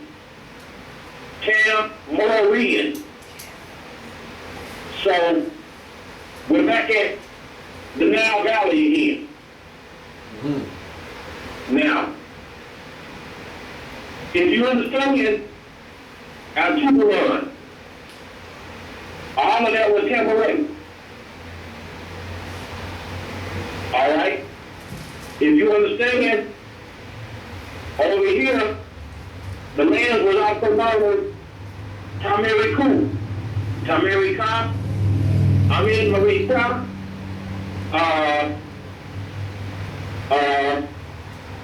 Tahasar, but still, we're talking about the same people, as in our people know. Now, we practice coming out of these ancient lands, Ephod, which you can find the Oracle of Tahuti, with Order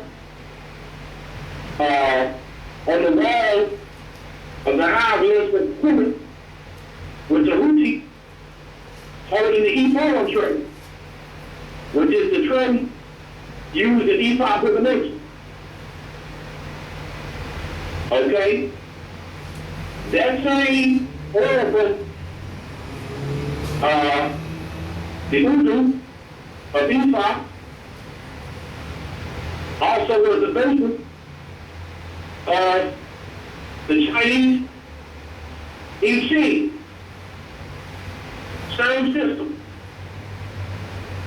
The I Ching order and the Udu order.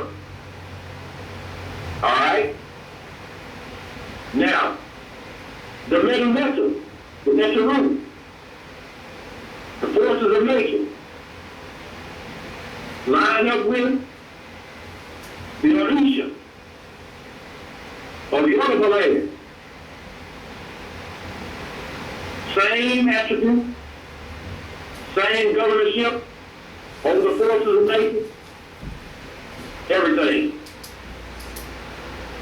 Santarina was birthed out of Tupac. Just like Candomblé of Brazil. Haitian Vodou birthed out of aspects of Apollo, which comes out of the Congo, as well as aspects of Ifa and Vodou of Togo, Benin, of southwestern Canaanland, Africa. So, all of these systems are interconnected. And it does not necessarily mean that in order to be a Moor, you have to practice Islam. Exactly. Being a Moor is about honoring your mother and your father. And they pedigree. Exactly. Now, if their way of life was also part of your mother and father's way of life, well, guess what? It's part of your life too. That's the spiritual aspect of Moorish science. Now, the Moors, we dealt with forces of the mind. The galaxy Can you hear me? Yes, we're. Okay. The galaxy that sits at the center of the brain looks just like the Milky Way galaxy that we're in. You can go online and look it up. The pineal gland, looking like the pine cone. The 12 occult jewels of the mind, which are the 12 pairs of cranial nerves. That is your 24 elders. The Elohim, those are 24 angels that sit around the throne of God. That is your 12 pairs of cranial nerves, also known as the 12 occult jewels of the mind. We dealt with all of these aspects, the physical aspects of them, because we knew that they were tied directly to the esoteric inner workings and outer workings of how the universe operates. From the drawing of sigil, from the performance of ritual during the alignment of various planets in accordance with seasons, the sun, where it may be rising on the horizon, the 12 houses of the zodiac. All of this was forces of nature and dealing with what they call natural sciences. The European, he called it magic. So, all of this is a part of what we're supposed to be studying now. The deeper esoterics of the Canaanland, known as Sufism, and which Sufism has its origin out of Kemet by way of El Qadir, which is whom the Sufis revere, who is parallel to Tahuti.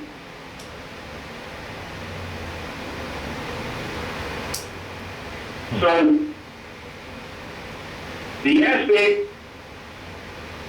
of what they call the jinn in Islam is nothing more than the same forces of nature known as the Goentia, whom King Solomon was given mastery over. All of this, if King David was the father of King Solomon, and Ruth the Moabitess was the ancestor of King David, and we the Moabites, and King Solomon is a Moabite, and he practiced the Kemetic, Kabbalistic tree of life, and had mastery of the Goetia, also known as the jinn, and the spirit, also known as the Malakith. Then is this not Moorish science? Islam. So, bruh, let me ask you a question here. I was telling the brothers earlier on today how I was kind of interested in learning the Kabbalah or the Kabbalistic type of rituals or whatnot. How you feel about that? And they told me to watch out. They told me to be careful with that shit. Like, they're like, you know. You have to ask somebody. You have to ask. Well, I can understand why they say be careful.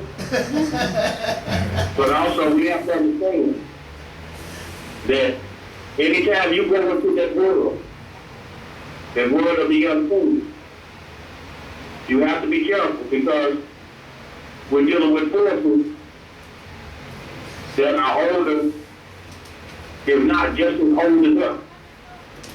Okay. So, I'm just telling it to you. so the thing about it is, when you go into the world, you have to know I already got my answer. I ain't even fucking. who you are Okay. Okay. before you go into the world and try to have mastery over something else. You have to have first self-mastery. Okay. Cool. Yes. Cool. No problem. That was a great way of But you have a birthright to that. yeah, so you can go to them anytime each time. That is part of your birthright. Yeah, Right. Just like you have to be a proper person in this world that we live in today. True. You have to be a proper person in the spirit world. True. True. True. Because I feel Knowing who you are. right. Completely. Because I'm feeling like this is something I should know. I mean, this is the type of social It's they in put you. out It's there, in you know? you. Yeah. So I want to know how to at least protect myself on a next level or counteract whatever they do. That is true. Because these are forces that they're using against us right now. Mm-hmm. That's what I'm And saying. this is what they're using against us right now. That's why I just want to know a little. I'm gonna do some more research on it and maybe debate. You know, I know the ancestors. They'll talk to me anyways, and they'll let me know how far or how deep I should go into it. Yeah. See, You know when These it's forces- in life. we have to understand they are neither good or evil. That doesn't exist in that world. It only exists in the manifestation of the physical realm. Okay. Good or evil exists only in the manifestation of the physical realm. Because the energy in and of themselves are neutral. True. That's the reason why when you have the 12 occult jewels of the mind, Mm. which are the 12 cranial nerves, 12 pairs of the cranial nerves, forming 24 in whole. That is the angels that sit around the throne of God. Throne of God being the crown chakra. Okay. And you had the 12 disagreeable and the 12 agreeable. That is when the energy comes down, either what's known as good or evil may manifest on this physical realm. Okay.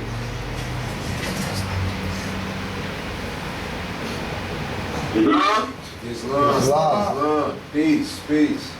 Yeah. all righty. Any more questions? Come on with it. Yeah, yes, more. I was in the Philippines, Islam. This is Tallahassee, Bay. I was in the Speak Philippines. for I was in the Philippines and I came across some ancient statues of Moors, ancient Moabites, but at the time I didn't know that. We were in the museum and I went into the biblical section where, you know, they show all that religious stuff and then they show that stuff that we've seen, well, I've seen all my life, and then all of a sudden there was 3 statues. Like they took some real men and dipped them in some real dark, you've probably seen them on the, you've probably seen some, because I've seen one statue that was really dark, but it just looked like they took a man and dipped him in. Everything was perfect, the features, the nose, and then the darkest one, I looked at it, staring at it, then telepathy came in, and the eyes opened and said, come closer, see what you're seeing is real. But at this time, I wasn't really ready for what I was seeing because the eyes were red, like pomegranate seeds. And I really wasn't into any religious stuff or any kind of biblical stuff at the time. And this was like early in the morning, and I had, like we got up 5 o'clock in the morning when the roosters were crowing. I mean, cock-a-doodle-doodle and stuff. And, but getting into this science now, Moorish science, this was some years back now, about 17 years ago when this happened to me. And now coming to the science now that I realize, since we're talking about all this science, and I realize they can make statues come alive with whatever they did back in the ancient times. And Yes. Islam. And one more question after that. I'm always finding dimes in the house. Like, 10 cents, a dime. I'm always finding dimes around. Me too. They be all in Does there. that mean anything? Or is this dimes are just popping up? Or it's just funny. I'm just saying, why, out of all the change out there, what they, dimes, nickels, quarters, or whatever, it's always dimes popping up. You know what? This is what comes to my food. Go look up numerology and see what the number 10 is. It could be a message in that number for you. Okay, Islam. Look up number 10 and it could be a message in that number for you. Okay, Islam. Islam. But I want to talk about those statues. Go ahead, more. And they got them hidden. That wasn't even in the main museum in Manila. This was outside outside of what they call them in the Philippines now. Well, you know how we say outside in the country, they use a different name. Same thing. This was outside the country of Manila, hidden away in a private museum. And I said, I came this far to see this, and then when it was like telepathy kicked in. I did a turn because when I first seen it, first of all, I wasn't enlightened like I am now, but I thought I seen the devil, right? And I said, oh, geez, I'm not ready for this shit, right? And telepathy, because it was talking to me. We were talking to each other.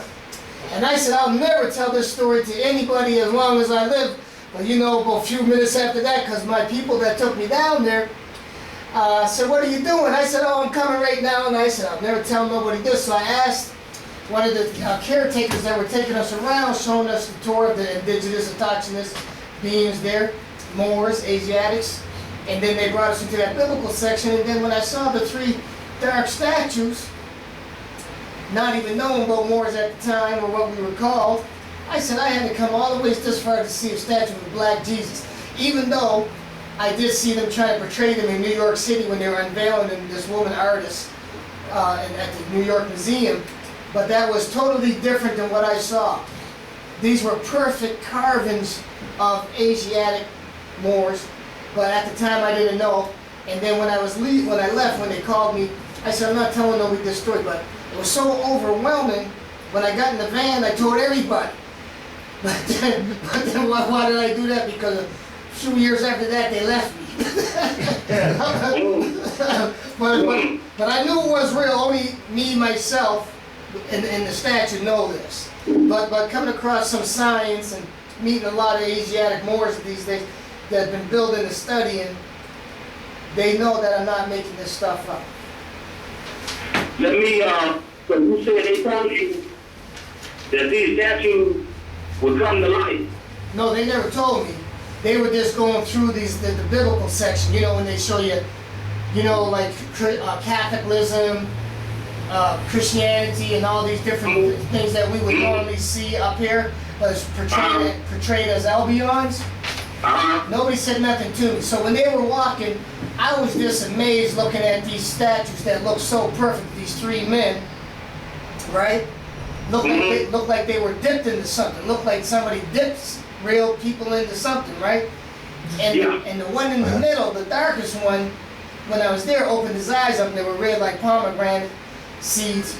And you know how you see that glare on the eyes, on the eyeball? Yeah, so the next thing I know, he started talking to me. The statue said, come closer, see what you're seeing is real. And I said, I am not ready for this mentally. No, it's not talking like we're talking. But the thing is, it was mental telepathy, loud and clear like I'm talking to you and I'm hearing you now. But that was between us. So anyways, I stopped and said, what happened just now? I did a little 2-step, turned away. Then I turned back to look at it again. The eyes were still open, and that's when the people that took me there called my name and said, what are you doing? I said nothing and stepped away.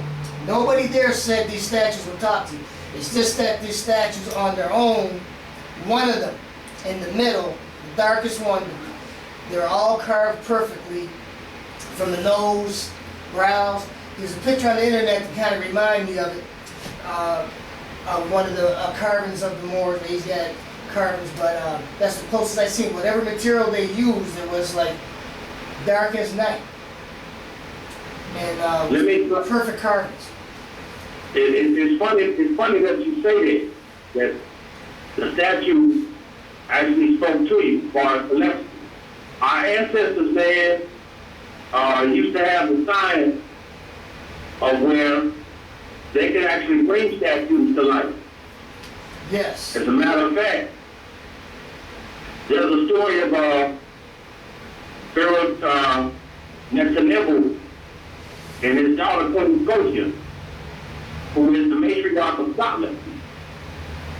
And Pharaoh Netanyahu, one time was about to get invaded by a foreign fleet from across the Mediterranean Sea.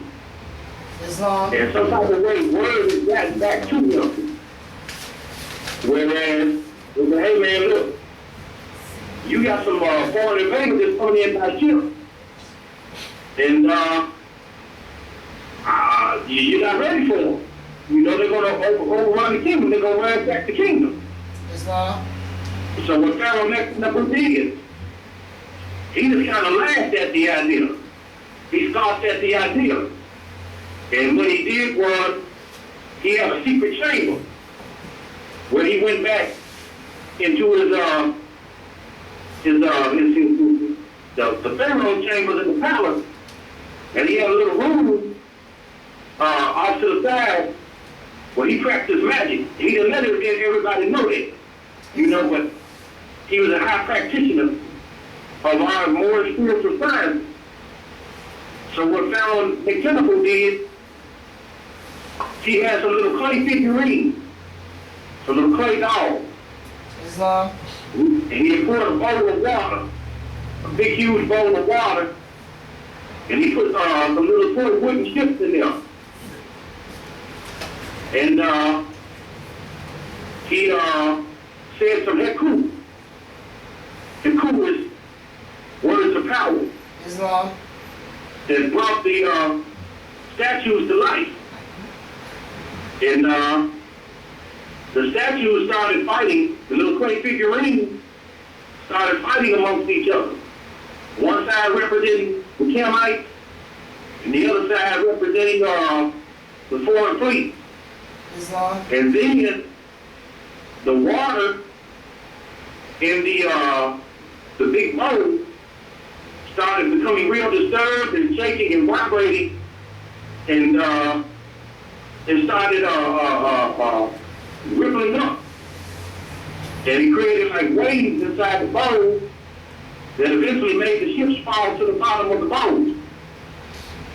So they said the next morning, they cannibal and went out to the Nile Delta, and there was remnants of the ships of the invading fleet washed up on shore. Islam. This is what I try to tell people. I said, I know our ancestors, they could make statues come alive. That's all I could tell them. But I had to slow down on that story because, see, you know, this is not something everybody can handle. That's like why I brought this up is when the brother, there's more here talking about he wanted to get deep into Kabbalahs, right? Like with the arts, it's like, you know, you got to be ready to be able to handle that, because if not, you're going to get into something where your mind might not be ready, and you might not believe what you're seeing and rejecting and stuff, and that causes a lot of confusion if you can't accept what's out there. Yeah. Yeah. Yeah. And then go look up the Golem of Prague. the Golem. Golem. G as in gold. O-L-E-M. Golem. Golem Of Prague. of Prague, like Prague, Czechoslovakia. Prague, Czechoslovakia. The Golem of Prague. Go read about that. Type that in. Okay. And what happened was the Ashkenazi. I'm sure y'all familiar with who the Ashkenazi is. Yeah, Islam. These are modern day people that call themselves Jews. Oh yes, Islam. Yeah, who stole our science. They stole Kabbalah from us. They stole the science of the Kemetic tree of life. So it's not theirs, it's our science. Islam. But, you know, to get back on the story, the Dome of Prague was a statue that was brought to life by one of the Ashkenazi Jews. And it went on a destructive rampage, kind of like Frankenstein. Islam. Yeah, and it was brought together, it was brought to life by writing of what they call the Kumadoo, or the 5 letters of the Gunbin stone. See, the original capstone of the Kemet used to be made out of quartz crystal, and when the sun was shining down on them, you could walk around the pyramids, and the sun's rays would make a different shape according to where you're standing in the circle as you walk around the Great Pyramids. That's where they got the 5 letters from. So the 5 letters were used to animate the golem of Prague, where he brought him to life. Islam. From stone. Think it was out of clay or stone, but go look that up. Okay. So yes, we could do this. We did have the power to bring statues to life. They used to show you that in the old Sinbad the Sailor movies. That's right. And then they Now they made, would bring the statue to life. yeah, and then they made another modern day one with this called the Relic Hunter or something like that. What was it called? Called the Relic Hunter. Okay. Yeah. I'm not familiar with that one. Yeah, that one was a TV series where they go around finding relics and different energies in it. Let me explain to you how this works. You have people over in Hindustan that still use the ancient tongue of Sanskrit. The ancient And know what how to speak transcripts? it. The ancient, Sanskrit. oh, the ancient what transcripts? The ancient tongue known as Sanskrit, S-A-N-S-K-R-I-T.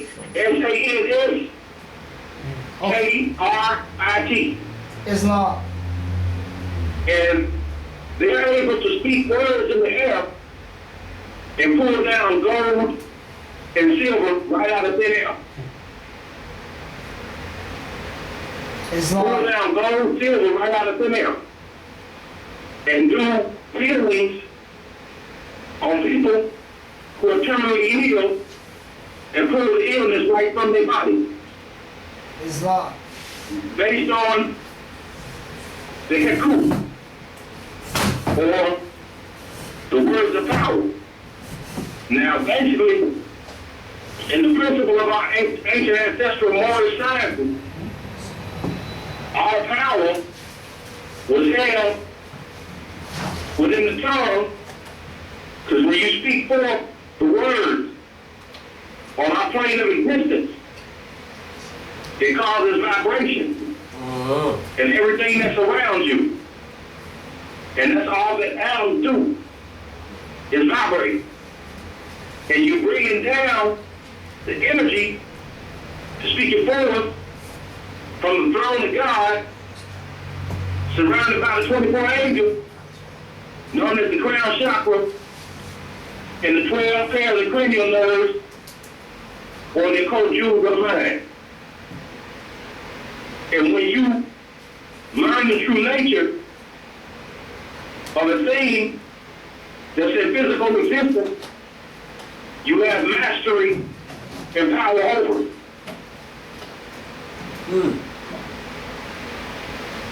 So That's why when you go to these ancient languages, like Sanskrit, and learn the names of the elements of the periodic table, along with meditation, proper diet, and the practice of our ancient sciences such as the Kabbalistic Tree of Life, Ephah, Sethriel, Bodos, Palo, and these other ancient sciences.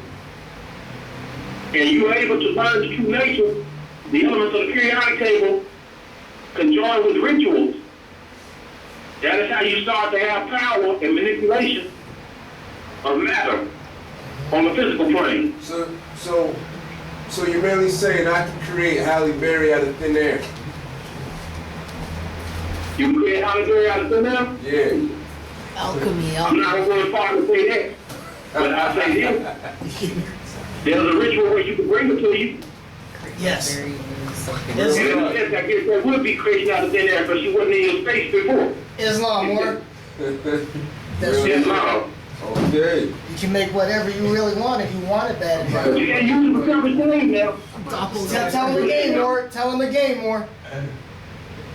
Tell him again. Say that one more time, more. I said you can't use it for self-esteem. No, for sure not. For sure not. For sure. Because it backfires on No, you. boy. Right now we're at 7:30. This is what happens to most people when they 2 hours, 40 minutes. Say if I hurt somebody. Okay, more. I'm not doing it 2 hours, on 40 purpose. minutes right now, so we There's just a want difference. But if I was doing it on purpose, we need to get a message out there for individuals who are just coming into this information, since we're going to be posting it. You know, just some key points for people to look into when they're first coming into the Moorish information, and maybe some pitfalls that they need to look out for, and as well a message to Canaanland Moors, since this is your first Skype with us. We just need to get some guidance. Yes. You know, moving Islam, no Pucho.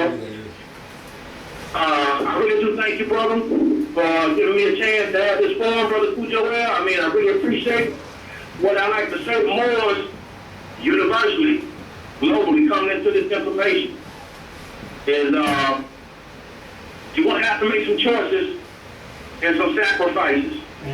And what I mean by that is, if you are truly about what the Holy Prophet has left us, and when I speak for the Holy Prophet, I speak for all of those who have eaten from his table. C.M. Bay, the Empress, Brianna Kira, Washita, Dostanel Bay, Taj Tariq, the Eagle Pleasant Bay, you know, various Moors who are out here doing the work. If you are truly going to be about who we supposed to be, Moors, Holy Prophet said, Moors, be yourself. Islam. So you got to make some sacrifices. The clubs, you have to, you know, cut them loose. Partying, cut it loose. You have to cut a lot of worldly things loose, just to find out who you are. And sit down and study this information. It's more than just reading a book or watching a YouTube or listening to a Skype or a blog talk radio and letting the information just roll past your eyes and roll past your ears. You're going to have to sit down and study this information intensely to embody it. It's going to have to become you. It's going to have to become a way of life. It's going to have to become as natural as breathing. Embracing and honoring the ways of your ancient ancestors and who Islam. you truly are. Islam. As far as Canaanland Moors, I would suggest y'all stay a close-knit unit. And y'all have a wonderful grand shake-up there, Brother Cujo Aguilera, who's been doing the work. Islam. Since I've known him back in 2007. Yeah, that's bad. So, sit down, start getting your game plans together on how you can start to implement your nationality in accordance with law and getting your remedy in commerce, and put together a plan by which you may execute the administrative process without any flaws. And I would suggest 2 to 3 people study each aspect in certain groups so you can have it perfected. Because you have all the keys. The Holy Prophet told us, I gave you everything it takes to save a nation. Now take it and save yourself. And the new Moors coming in, just be patient, study, study, study, and be ready to play your part. No matter what part it may be ready to play it. Islam. For the forward movement of the Moors into our proper place as heirs, not as just northwest of Mexico and southwest of Mexico, and a Mexican Central known as a Keepalon Africa, but as a global world power in accordance with Genesis chapter 1, verse 26 through 28, where we were given dominion over everything, the land, the air, the water, and everything that resides therein. Land, air, water, LAW. That's the law. We're the creators of the law and the enforcers of the law. It's L and A. Islam. Islam. Islam. Islam. Islam. Man, it was great, more Islam. Islam. So we'll set up for a part 2. Okay, well, it sounds good. What I'll do is I'll keep you posted on my schedule this week and next week. I got some things coming up where I may have to head to California. Right. So I'll definitely keep you posted, or just give me a shout out, see where I'm at. You got my number. For sure. And we'll coordinate, meet in the middle. All right, Mark. All right, boys. Love y'all. Peace and love. Islam, love you. Great class. Great class, more. Peace. Peace. Mark. Peace. You see that building on the pictures that we flashed? Didn't that kind of look like the C&E without the, I didn't even see. Which building? the Moorish with the gateway there? Oh, that's over in without Morocco. Yeah, but then that kind of looked like the C&E front without Okay. without the, What, the princess? Or Yeah. Yeah. With the angel at the top. yeah, all Yes. that there, yeah. That's where they, they steal everything and put a little twist on it. But I was just looking at it and I was saying, gee, that reminds me of the X entrance. Yeah. Yeah. Yeah. Okay. All right, Mark. So the prayer and this. Yep. So that was Brother Obashango L.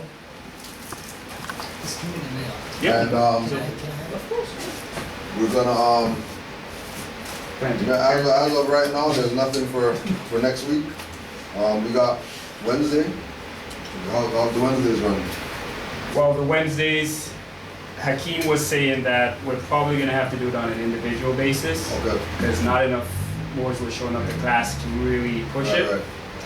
But I'm still going to have it here. I'm still going to have the class here. I'm still going to pay for my Skype hookup, my live stream hookup. Whoever wants to come and still donate, they could still come and donate. But as opposed to on a class level, on a weekly basis, it's not going to be yet until the numbers come up. Right. But it's still gonna be going on Wednesday. Definitely. All right. And next Sunday we'll be here. Next week might be a surprise one. You know, see who you get a hold of that wants to use the forum. I'll call Jelani this week. And what else? Oh, Tuesday, the In My Lifetime collection of Golden Era memorabilia at the Great Hall, 1087 Queen Street West, Toronto, Ontario. Anybody's free for that. Next week, Tuesday, August 20th, 7 p.m. So we'll probably be doing class from there, from that location. Be a hip hop class. We'll just tape everything and then upload it Wednesday. So there's not going to be anything online Tuesday. What's the date? 18th? No, the date. Today was it Tuesday? Tuesday. Oh, today's Yeah. Tuesday? No. Oh, today or Today's Sunday. It was Sunday. Oh, okay. Yeah, Tuesday. I know they said name. What's Oh. wrong with this brother? Jesus. So I think that's about it. So start spot. As you see, we got some more racks. Yes. So DVDs are up now. Books been up, so we can do some promotion for and also too brother Mari spoke with some people in the area around here that are requesting that they don't want to be affiliated with any more black stuff, and they think that we should have we should have some after school programs I'll show you her. I'll show you her. Oh, to assist with the children. the children and all that. Just show it Because to they're you. tired of the black stuff. Oh, yeah. From what she said. Oh, yeah, they want something, They want something with substance. For some Yeah. children, the children, For the children, they're tired of the black stuff, Yeah. this is right. She even mentioned that if she could help promote it for us, like put something in her store, Right. like a flyer or whatever, just to get it going. Right. The children. Just to get it going. It's for the children, that's so right. we'll close out with the prayer. Let's do it. You cannot go wrong with that, Nope. Can't. 5 on the left, 2 on the right. especially when they knew what you were talking about. Exactly. Allah, Father of the universe. Allah, Father of the universe. Father of love. Father of love. Truth. Peace. Peace. Freedom. Freedom. And justice. And justice. Allah is my protector. Allah is my protector. My guide. My guide. And my salvation. And my salvation. By night. By night. And by day. And by day. Through his holy prophet. Through his holy prophet. Noble Ali. Noble Ali. Islam. Islam. Ashe. Ashe. Ashe. Ashe. I say. Yeah, look it up. Go to Google. Okay, go ahead. I Let me want use to the pull. Hey, you know what's the perfect movie? You know what's the perfect movie right now?